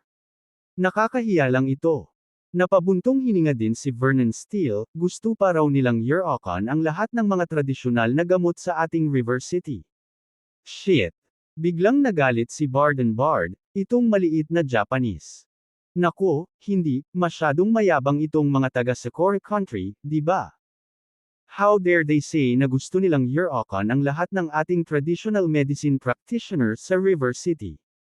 Nakuha ba nila ang pahintulot ng kapatid kong si Bennett? Mataimtim na sinabi ni Lily Tisdale, hindi kami kayang talunin ng mga taong ito sa martial arts, at ngayon gusto nilang makipagkompetensya sa amin sa medikal na sining. Iniisip ba talaga nila na matatalo nila tayo? Si Prajna Bates ay napabuntong hininga lamang ng malalim, hindi nagsasalita. Bagamat wala siyang pagmamahal sa bansa ng Socorro at galit lamang. Siya ay, pagkatapos ng lahat, mula doon. So, under these circumstances, hindi siya gaanong nasabi. Isang grupo ng mga payaso ang nang-ahas na tumalon sa ating teritoryo, sa tingin ba nila tayo pa rin ang lumang East Nation? Ngumisi si Manuel Bennett, nasaan na ang mga lalaking ito? Pupuntahan ko sila. Sinabi ni Joanne Holman, Guro, nakita nila ang video ng pagliligtas mo sa mga bata sa Central Hospital noon at hinamon ka. Hihintayin ka daw nila sa Prosperity Square bukas ng umaga. Guro, ang mga taong ito ay talagang napaka-arrogant. Sinabi pa nila na matatalo ka nila sa harap ng lahat bukas at you're-on ka. Galit ding dagdag ni Cyril Clancy. Taloin mo ako. You're-on mo ako. Lalong lumamig ang ngiti ni Manuel Bennett, very well, I accept this challenge. Bukas, tingnan natin kung sino ang you're-on kung kanino. Mukhang nag-aalala si Joanne Holman, Guro, natural na nagtitiwala kami sa iyong mga kasanayang medikal. Gayunpaman, ang apat na lalaki ay mayroon ding mga kahangahangang kasanayan sa medikal, kaya dapat kang mag-ingat. Tumango si Vernon Steele, oo, Guro, ang mga taong iyon ay maaaring gumamit ng anumang kasuklam-suklam na paraan upang manalo. Si Manuel Bennett ay may kumpiyansa na sinabi, huwag kang mag-alala. Kasama ako dito, walang pagsasabwatan, walang panlilinlang, at walang paraan na gagana. Bukas, matatalo ko sila ng patas at durugan ko sila. Nakahinga ng maluwag si Joanne Holman, basta sabi mo, Guro, gumagaan na kami. Si Cyril Clancy, Joseph Hans, at Vernon Steele ay bahagyang nakahinga rin ng maluwag. Pagkaraan ng ilang sandali ay nag-chat, umalis na silang apat si Joanne Holman. Umiling si Manuel Bennett, pinaplano kong makita ang mga kasanayang medikal ng bansa ng Socorro na gate ng medikal sa susunod na medical conference. Ngunit ngayon na sila ay dumating sa akin, iyon ay mabuti. Nakikita ko sa aking sarili kung gaano kalakas ang kanilang mga kasanayang medikal ng Sacred Medical Gate. Sinabi ni Barden Bard, Brother Bennett, huwag maging magalang sa mga taong ito. Crush mo lang sila. Tama na yan. Tumango si Lily Tisdale. Si Prajna Bates lang ang medyo nalungkot at hindi nagsalita. Nagdududang tanong ni Manuel Bennett, Prajna, anong problema? Bakit wala kang sinasabi? Si Prajna Bates ay may luhang mga mata at isang pulang gilid sa paligid nila. Malungkot siyang tumingin kay Manuel Bennett at sinabing, Kuya, taga Socorro Country din ako. Hindi mo naman ako kamumuhian at itataboy mo rin ako diba? Tumawa si Manuel Bennett at tinapik ang ulo ng dalaga, silly girl, don't talk nonsense. Kapatid kita, at hindi ka katulad nila. Paano kita masusuklian o itataboy? Tama, girl Prajna Bates, pagaanan mo lang ang isip mo. Prajna, huwag ka masyadong mag-isip, pamilya tayo dito. Tumango sina Barden Bard at Lily Tisdale, nakangiti. Salamat sa pagtanggap sa akin. Pinunasan ni Prajna Bates ang mga luha sa gilid ng kanyang mga mata at nagpakita ng matamis na ngiti. Kabanata 528, Kabanata 528, dumating na si Dr. Bennett. Kinabukasan, madaling araw. Prosperity Square. Bilang ang pinakamalaking parisukat sa River City, ito ay sumasakop sa isang malawak na lugar at may malaking daloy ng mga tao. Sa oras na ito, isang mataas na plataporma ang itinayo sa gitna ng plaza. Si Yoshida Takuma, Ichiro Fujiwara, Kamitani Hirokawa, at Miura Sakurako ay nakatayo sa mataas na entablado, na tila napakayabang. Sa ibaba ng mataas na plataporma, medyo marami ang mga mamamahayag mula sa River City at Socorro Country na naghihintay sa gilid. Ang mga taong dumadaan sa plaza ay napaka-curious, hindi alam kung ano ang balak gawin ng apat na taga-bayan ng Socorro sa platform. May mga taong nagkukumpulan, handang panoorin ang kaguluhan. Sa sandaling ito, Ilang beses na tumahimik si Yoshida Takuma at malakas na sinabi, "Ladies and gentlemen, please allow us to introduce ourselves. Kaming apat ay mga alagad ng numero 1 medikal na sekta ng bansa ng Sakura, ang Sacred Medicine Gate. Ang pangalan ko ay Yoshida Takuma. Ang tatlo pa ay ang aking junior na mga kapatid. Ichiro Fujiwara, Kamitani Hirokawa, at Miura Sakurako. Dahil sa amplification equipment sa stage. Kaya't nang ibukan niya ang kanyang bibig, ang kanyang boses ay naglakbay sa malayo. Pagkatapos ng isang pause, nagpatuloy si Yoshida Takuma, "Kahapon lang, tinalo namin ang mga masters ng 28 medical hall ng River City sa pamamagitan ng aming mga medikal na kasanayan. Kabilang sa mga ito ang 4 na mahusay na divine doctor ng iyong River City, sina Joan Holman, Cyril Clancy, Joseph Hans, at Vernon Steele.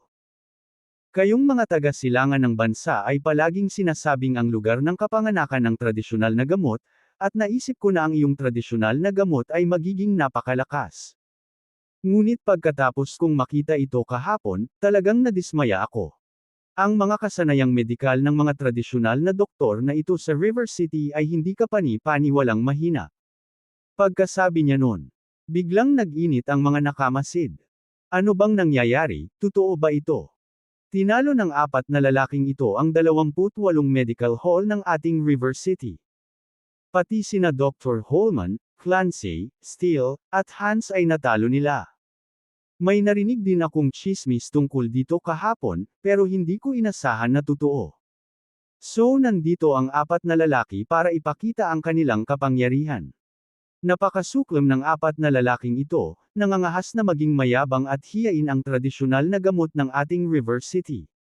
Wala bang pwedeng tumayo at talunin sila? Nagsimulang mag-usap ang lahat sa audience, puno ng galit ang kanilang mga mukha. Ang bilang ng mga nanunood ay dumami. Napuno ng mga tao ang kalahati ng square. Ngumisi si Yoshida Takuma, "Alam kong lahat kayo ay galit at galit na galit. Ngunit ang pagiging galit at galit ay walang silbi. Kung mayroon kang kakayahan, magpadala ng isang tao upang talunin kami. Kung walang maglakas loob na lumapit, tumahimik ka na lang." Masyado silang mayabang, hindi ko na matiis. Ngunit kahit si Dr. Holman at ang iba ay natalo, ano ang magagawa natin? Ang mga tao sa ibaba ng entablado ay galit na galit, ngunit maaari lamang silang maging balisa at walang magawa tungkol dito. Hahaha. Nang makita ang inis na ekspresyon ng mga tao sa ibaba, humagalpak ng tawa si Yoshida Takuma. Tumawa rin sina Ichiro Fujiwara, Kamitani Hirokawa, at Miura Sakurako, na mukhang natutuwa sa kanilang sarili. Muling nagsalita si Yoshida Takuma, "Gayunpaman, sa pagkakaalam namin, mayroong isang binata na nagngangalang Manuel Bennett sa iyong River City na may hindi kapani-paniwalang kasanayan sa medisina. Ang mga medikal na kasanayan ng batang ito ay higit sa 4 na mahusay na divine doctors ng River City, at siya ang tunay na unang banal na doktor ng River City. Kaya, hinamon namin ang batang ito kahapon. Kung ang batang ito ay maglakas loob na tanggapin ang hamon, tingnan natin kung maglalakas loob siyang magpakita ngayon." Ang pinag-uusapan ba nila ay ang Divine Dr. Bennett na nag-iisang nagpagaling sa lahat ng mga bata sa loob lamang ng ilang oras? Si Dr. Bennett siguro ang pinag-uusapan nila. Oo, mayroon pa tayong Dr. Bennett sa ating River City. Kung susulong si Dr. Bennett, tiyak na madudurog niya ang 4 na lalaki na ito. Bumangon ang pag-asa sa puso ng lahat ay umaasa sa pagdating ni Manuel Bennett. Tiningnan ni Yoshida Takuma ang oras at mayabang na sinabi, 9:00 na. Maghihintay pa ako ng kalahating oras para sa batang ito. Kung hindi magpapakita ang batang ito sa loob ng kalahating oras, ibig sabihin natatakot siya sa atin at sumusuko siya sa atin. Huwag mo akong sisihin kung bakit hindi kita binibigyan ng pagkakataon. Divine Dr. Bennett, kailangan mong sumama. Ang lahat ay nanalangin sa kanilang mga puso, tumatawag, umaasang darating si Manuel Bennett sa lalong madaling panahon.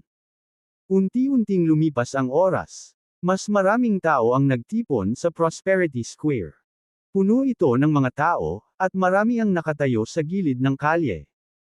Live na ini-broadcast ng mga mamamahayag at media ang eksena. Sinulyapan ni Yoshida Takuma ang oras at nginisyon, 9:30 na ngayon, parang ang bata ay talagang hindi nang ahas na lumapit.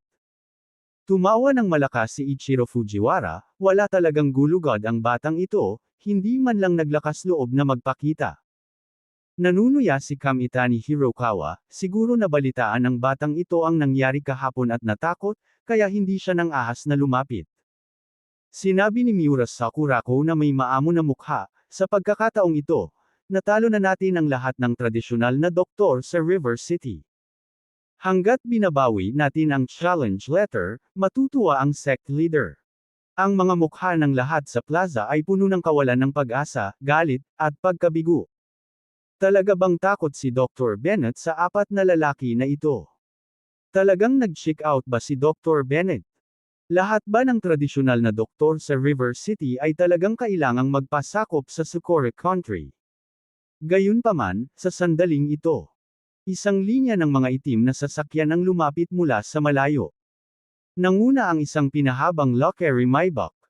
Sa likod nito ay mga hilera ng mga itim na sasakyang Mercedes-Benz. May darating. Parang may darating. Ang mga tao sa plaza ay lumingon upang tumingin. Hindi nagtagal, huminto ang fleet ng mga sasakyan sa gilid ng kalsada. Sunod-sunod na bumukas ang mga pinto ng mga sasakyan. Sina Joan Holman, Cyril Clancy, Joseph Hans, at Vernon Steele ang unang bumaba sa mga sasakyan. Dumating na si Dr. Holman at ang iba pa. May sumigaw sa gulat.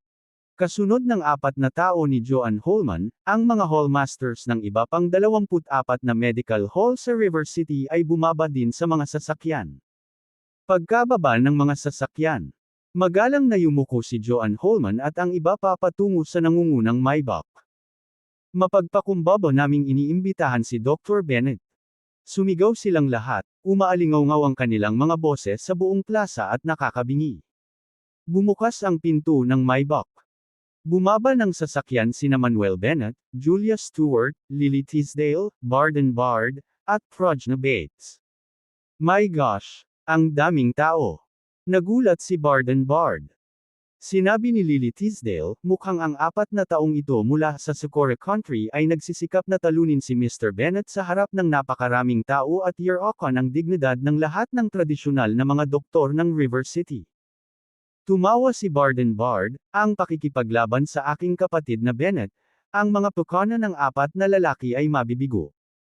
Dumating na si Dr. Bennett. Andito na si Dr. Bennett. Hindi sumuko si Dr. Bennett, hindi natakot si Dr. Bennett, andito na si Dr. Bennett. Tuwang-tuwa at tuwang-tuwa ang mga tao sa plaza. Tinitigan ng mga Hapones na nasa plataporma si Manuel Bennett na may galit sa kanilang mga mata. Habang nakatingin sa kanya, naglakad si Manuel Bennett patungo sa mataas na plataporma kasunod si Joan Holman at ang iba pa. Ang daming gumawa ng paraan para sa kanya. Dr. Bennett, dapat mong talunin ang mga mayabang na ito. Dr. Bennett, mangyaring bigyan ng ating River City Traditional Medicine World ng malakas na pagbabalik. Dr. Bennett, go for it. Lahat ay sumigaw bilang pampatibay loob, na nagpasaya kay Manuel Bennett. Paglapit sa mataas na plataporma. Dahan-daang idiniin ni Manuel Bennett ang kanyang paa sa lupa, tumalon ng mataas sa himpapawid, at tuloy-tuloy na lumapag sa platform na may, kumalatong, na tunog. Nakatutok ang mata ng lahat sa entablado. Si Manuel Bennett ay nagpalinga-linga sa paligid at malakas na sinabi, so kayong 4 ang humahamon sa akin. Kabanata 529, Kabanata 529, Godman. Tama, tayo na. Umangat ang ulo ni Yoshida Takuma at mayabang na sinabi, anak, ikaw ba ang Dr. Bennett na binanggit nila, Manuel Bennett? Eksakto. Malakas na tugon ni Manuel Bennett.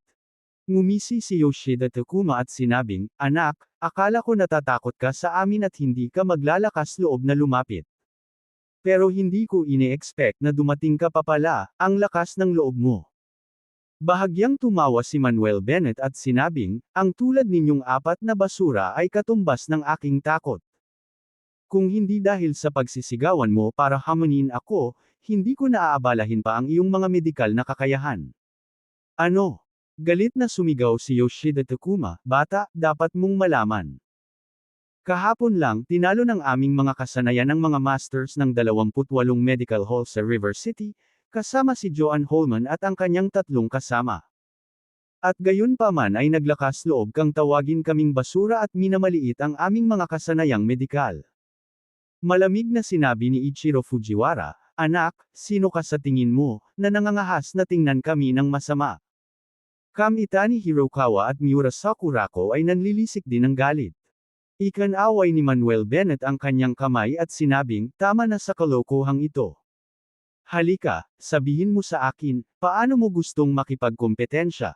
Sinabi ni Yoshida Takuma, anak, huwag mong sabihing binubuli ka namin. Maaari kang pumili upang makipagkompetensya laban sa sinuman sa aming 4. Kung maaari kang manalo laban sa isa sa amin, ituturing namin itong panalo para sa iyo. Isa lang. Umiling si Manuel Bennett at sinabing, mula nang dumating ako rito, natural na gusto kong hamanin kayong 4. Nang marinig ito, biglang nagalit si Yoshida Takuma, anak, masyado kang mayabang, nangangahas na hamanin tayong 4. Ang lahat ba ng mga tao mula sa East Nation ay napaka-arrogant, walang bulag na kumpiyansa tulad nito. Sumigaw si Ichiro Fujiwara, kahit sino sa aming 4 ang matatalo ka, pero gusto mo pa ring hamanin kaming lahat. Sino ang nagbigay sa iyo ng lakas ng loob, sino ang nagbigay sa iyo ng lakas ng loob? Kamitani Hirokawa at Miura Sakurako ay labis ding inis. Sinabi ni Manuel Bennett na gusto niyang hamanin silang 4 ay walang alinlangan na minamaliit sila. Sinabi ko na, gusto kong hamanin kayong 4. Mahinahong sinabi ni Manuel Bennett, kayong 4 ay maaaring mag-atubiling gamitin ang iyong pinakamahusay na mga diskarte. Kung ang isa sa inyo ay maaaring manalo laban sa akin, ito ay ang iyong tagumpay. Siyempre, kung manalo ako laban sa inyong 4, ibibigay mo ang challenge letter. Humingi ng paumanhin sa mga masters ng 28 medical hall sa River City. At, umalis sa River City, umalis sa East Nation. Mabuti, mahusay na sinabi. Kung matalo ka, umalis ka sa River City at East Nation. Naghiyawan ang mga tao sa plaza. Fine, makikita mo. Galit na galit si Yoshida Takuma kaya kumabog ang kanyang dibdib, nagngangalit ang kanyang mga ngipin at sinabing, anak, ikaw ang gustong hamanin kaming 4. Huwag mo nang babalikan ang iyong salita kapag natalo ka mamaya. Huwag kang mag-alala, hindi ako magiging kasing hamak at walang hiya gaya mo. Walang pakialam na sagot ni Manuel Bennett. Huminga ng malalim si Yoshida Takuma at sumigaw, Miss Sakura, sasabak ka sa unang round. Ay! Humakbang si Miura Sakurako na may malamig na ekspresyon. Sabihin mo sa akin, paano mo gustong makipagkompetensya? Tanong ni Manuel Bennett. Sinabi ni Yoshida Takuma, makipagkompetensya tayo sa mysterious medical skills para sa unang round. Maaari kang pumili ng mga pasyente sa lugar at gamutin sila sa harap ng lahat. Kung sino ang makakapagpagaling ng mas maraming pasyente sa loob ng kalahating oras ay siya ang mananalo. Tumango si Manuel Bennett, sige, sundin mo ang panuntunang ito. Sinabi ni Yoshida Takuma, bata, kailangan mo ring magpadala ng isang tao upang i-time ito, para hindi mo kami akusahan na nakikialam sa oras mamaya. Master, bibigyan ko ng oras. Nagboluntaryo si Cyril Clancy at naglakad papunta sa mataas na platform. Hindi nagtagal, parehong kinuha ni Yoshida Takuma at Cyril Clancy ang kanilang mga relo, nagtakda ng oras, at saka sabay na sumigaw. Simulan ang timer. Bago pa bumagsak ang boses. Napatingin si Miura Sakurako sa mga tao sa ibaba at itinuro ang isang payat at maputlang lalaki, ikaw, umakyat ka na. Ako. Saglit na nag-alinlangan ang lalaki at saka tumakbo paakyat sa entablado. Direktang sinabi ni Miura Sakurako, nakararanas ka ba kamakailan ng madalas na pananakit ng ulo, paninikip ng dibdib, at bangungot tuwing gabi? Oo, tama na. Tumango ang lalaki. Sinabi ni Miura Sakurako, nasasangkot ka kay Evil Chi. Nabuhol kay Evil Chi. Biglang nagbago ang mukha ng lalaki, hindi naman ako mahihirapan diba? Huwag kang mag-alala, kaya kitang pagalingin. Sabi ni Miura Sakurako, at pagkatapos ay naglabas ng isang writing brush mula sa kanyang kahon ng gamot, isinawsaw ang dulo sa isang maliit na cinnabar. Kaagad, sinimulan niya ang pagbigkas sa ilalim ng kanyang hininga, iwinagayway ang brush sa kanyang kamay, at itinutok ito sa noo ng lalaki. Break. Sa isang iglap. Sa ilalim ng pagbabantay ng lahat.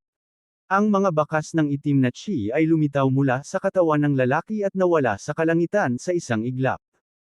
Inalis ni Miura Sakurako ang kanyang brush at sinabing, ngayon sabihin mo sa akin kung ano ang nararamdaman ng iyong katawan. Huminga ng malalim ang lalaki at biglang napabulala sa tuwa, mas maganda, mas komportable at relaxed ako. Wow! Ang babaeng ito ay may ilang mga kasanayan, pinagaling niya ang dude na ito gamit lamang ang isang brush. Kung wala silang kakayahan, hindi nila matatalo si Dr. Holman at ang iba pa. Siguro kung matatalo ni Dr. Bennett ang babaeng ito. Ang mga tao sa ibaba ay hindi napigil ang mapasigaw, nag-aalala para kay Manuel Bennett. Bahagyang naningkit ang mga mata ni Manuel Bennett. Natutunan ng babaeng ito ang ilang pamamaraan ng exorcism mula sa Taoist medicine ng East Nation, ngunit sa kasamaang palad, mababaw lang ang kaalaman niya. May kakayahan siya, pero hanggang doon na lang. Sinulyapan ni Miura Sakurako si Manuel Bennett at kumunot ang noo, bata, nakapagpagaling na ako ng isang tao, hindi ka na ba magpapagamot? Si Manuel Bennett ay humikab at sinabing, Miss, kung gagawa ako ng hakbang, wala kang pagkakataong manalo. Kaya, para hindi ka mawala, hahayaan kitang tretuhin ng ilang tao pa. Ikaw.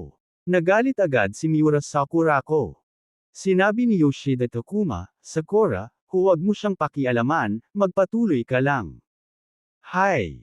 Hindi rin pinansin ni Miura Sakurako si Manuel Bennett at nagpatuloy sa pagpili ng mga pasyente mula sa madla sa ibaba ng entablado, upang simulan ang paggamot. Hindi namalayan, 8 minuto na ang lumipas. 3 tao na ang napagaling ni Miura Sakurako. Gayunpaman, hindi pa rin kumikilos si Manuel Bennett. Hindi ka pa ba magsisimula? Lalong nagalit si Miura Sakurako, kung ako ang mananalo ng ganito, hindi ito magiging maluwalhati. Sabi ni Joan Holman, oo, guro, mas mabuting magsimula ka na, o talagang matatalo tayo. Sige, huwag mo akong madaliin, sisimulan ko na ang paggamot. Tamad na naginat si Manuel Bennett at itinuro ang 9 na tao sa ibaba ng entablado, ikaw, at ikaw, umakyat kayong lahat. Nagmamadaling tumakbo papunta sa stage ang 9 na taong tinuro. Nang hindi na hinintay na magsalita ang 9, direktang sinabi ni Manuel Bennett, hindi mo kailangang magsalita, alam ko kung ano ang mali sa iyong mga katawan. Masakit ang ulo mo, masakit ang leeg mo, masakit ang binti mo, masakit ang tiyan, at may problema ka sa atay. Nang i-rattle ni Manuel Bennett ang mga karamdaman ng 9 na tao sa isang hininga, ang 9 na tao sa entablado ay natigilan. Nakuha niya silang lahat. Maging sina Yoshida Takuma, Ichiro Fujiwara, Kamitani Hirokawa, at Miura Sakurako ay natulala. Nakita rin nila ang mga karamdaman ng 9 na tao, na walang pinagkaiba sa sinabi ni Manuel Bennett. Naiinis na sinabi ni Yoshida Takuma, anak, ngayon lang kita nakitang nag-diagnose ng mga karamdaman ng 9 na tao na ito. Hindi nakakagulat na makikita mo ang kanilang mga problema. Ang susi ay kung maaari mong gamutin ang mga ito sa pinakamaikling panahon na posible. Manood lang at tingnan kung ano ang kayang gawin ng isang tunay na mysterious doctor. Ngumisi si Manuel Bennett at itinaas ang kanyang kanang kamay, pinakilos ang true chi sa loob ng kanyang katawan, gumuhit ng 9 na gintong anteng-anteng sa hangin. Ang 9 na gintong anteng-anteng na ito ay naglalaman ng iba't ibang spell ng mysterious medicine, exorcising evil, breaking evil, pagtanggal ng dampness, pain relief, nourishing the origin, consolidating the foundation, at marami pa. Pagguhit ng mga simbolo sa hangin. Bulalas ni Yoshida Takuma, puno ng gulat ang kanyang mga mata. Kaagad pagkatapos, ikanaway ni Manuel Bennett ang kanyang braso. Whoosh, whoosh, whoosh. Agad na lumipad ang siyam na gintong anteng-anteng at tumama sa iba't ibang bahagi ng katawan ng siyam na tao.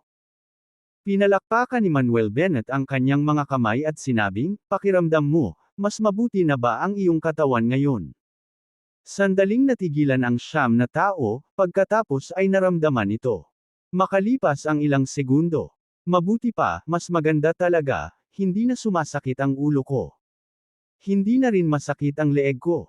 Hindi na masakit ang tiyan ko. Tuwang-tuwa at naghiyawan ang siyam na tao. Saglit. Lahat ng nasa audience ay natulala. Lalo na si Yoshida Takuma at ang iba pa, tinitigan nila si Manuel Bennett na parabang nakatingin sa isang godman. Kabanata 530, Kabanata 530, Kabuuang Pagbagsak.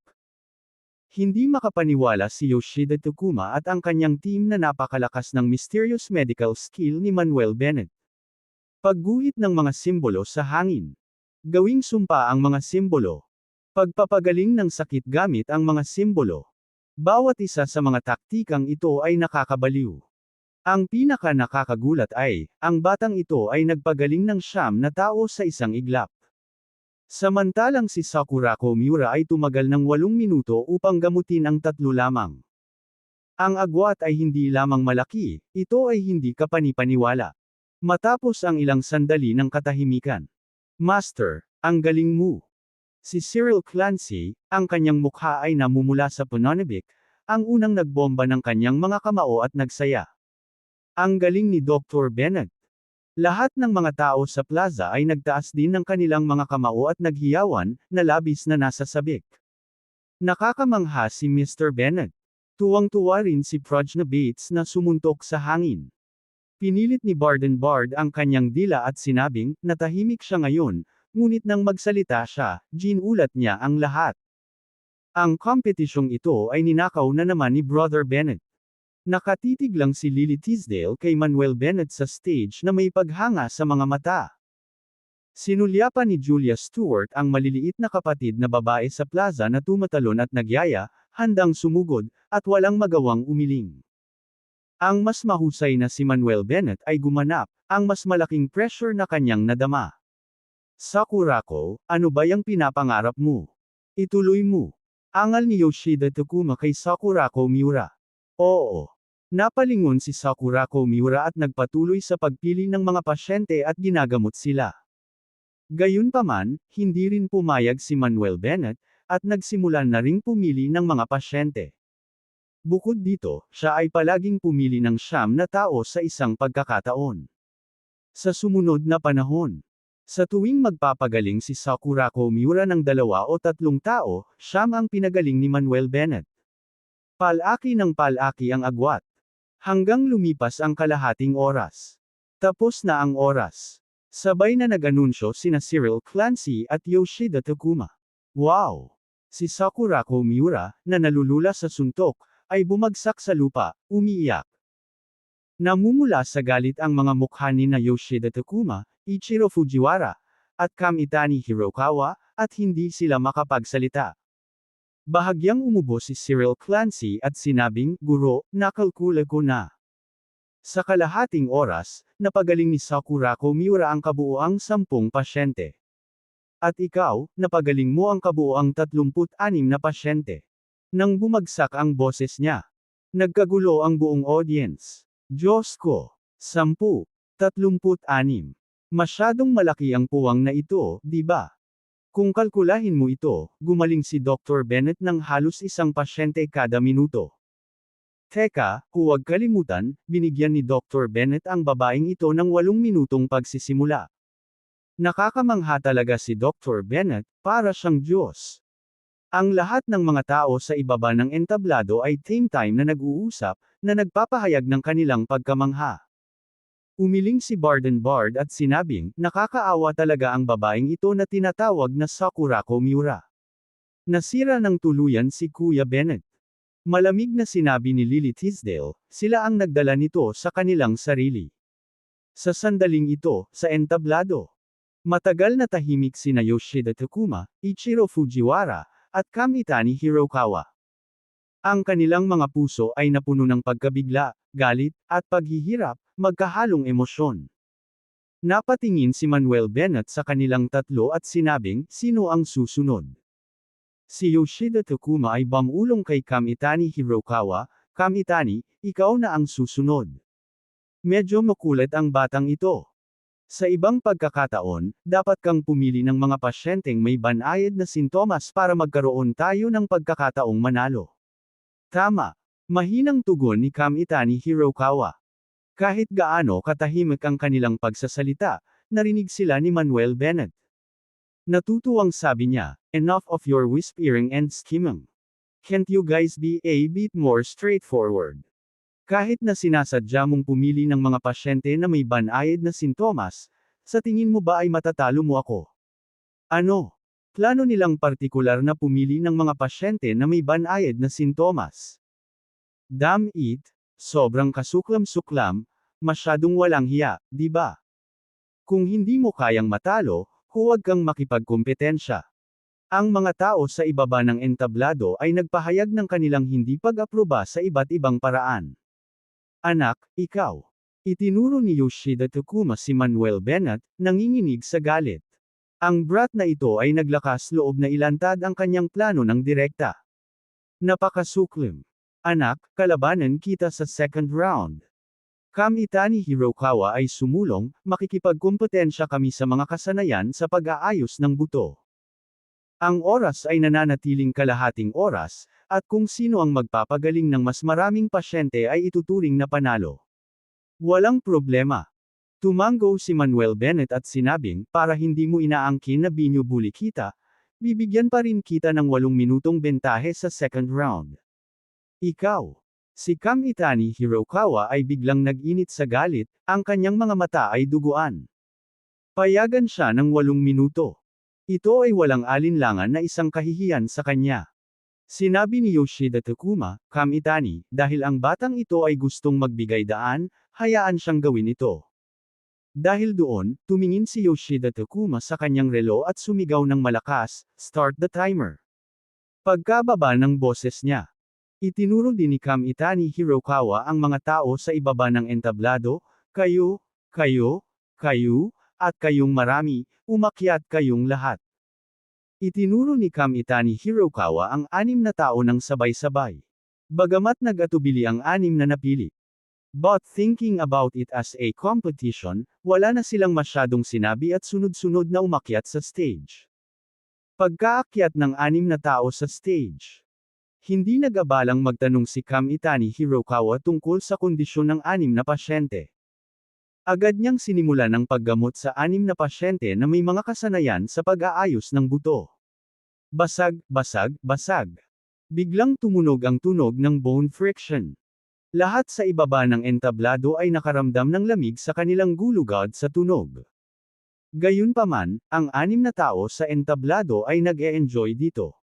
Bahagyang nagbago ang mukha ni Joseph Hans at nagtatakang nagtanong, Guro, ang taong ito ba ay gumaganap ng 7 Extremes Orthopedics, na nawala sa ating East Nation? Oo. Tumango si Manuel Bennett. Naiinis na sabi ni Joseph Hans, hindi ko akalain na ang 7 Extremes Orthopedics, ay ninakaw din nila.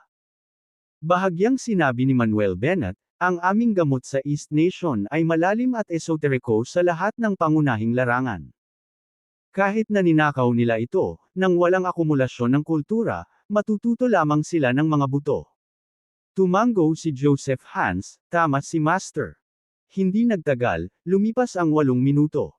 Si Kamitani Hirokawa ay nagpagaling ng 6 na tao gamit ang 7 Extremes Orthopedics. Nang makababa ang 6 na tao sa entablado, nagsimula siyang pumili ng iba pang mga pasyente. Hindi nagdalawang isip si Manuel Bennett at tumingin sa mga tao sa ibaba ng entablado at malakas na sinabi, lahat ng masakit na likod, pananakit ng baywang, at pulikat sa binti, bumangon kaagad. Sa pangungusap na ito, maraming tao ang tumakbo patungo sa mataas na plataporma, sa takot na sila ay masyadong mabagal. Si Manuel Bennett ay nagkaroon ng reputasyon ng isang divine doctor. Ang pagpapagamot sa kanya ay isang malaking karangalan, na natural na ayaw nilang palampasin.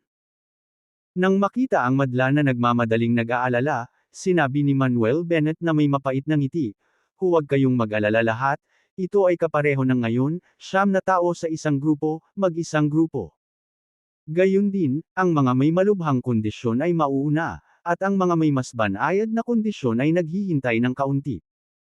Automatikong pumila ang mga tao, na may 9 na tao sa bawat grupo na pumupunta sa entablado upang tumanggap ng paggamot ni Manuel Bennett.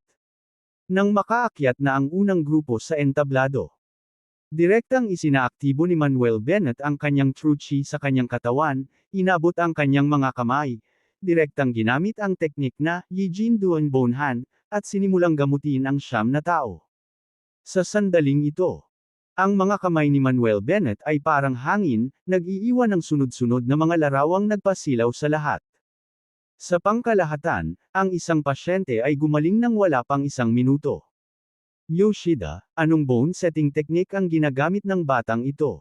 Tanong ni Ichiro Fujiwara na nakakunot ang noo. Sumimangot si Yoshida Takuma, masyadong misteryoso ang pamamaraan ng batang ito. Hindi ko maintindihan. Baka ang mga sect leader lang ang makakaintindi nito. Nag-aalalang tanong ni Ichiro Fujiwara, Yoshida, don't tell me matatalo din tayo sa second round. Hinding-hindi. Umiling si Yoshida at sinabing, nanguna si Kamitani ng 8 minuto. Wala talagang paraan para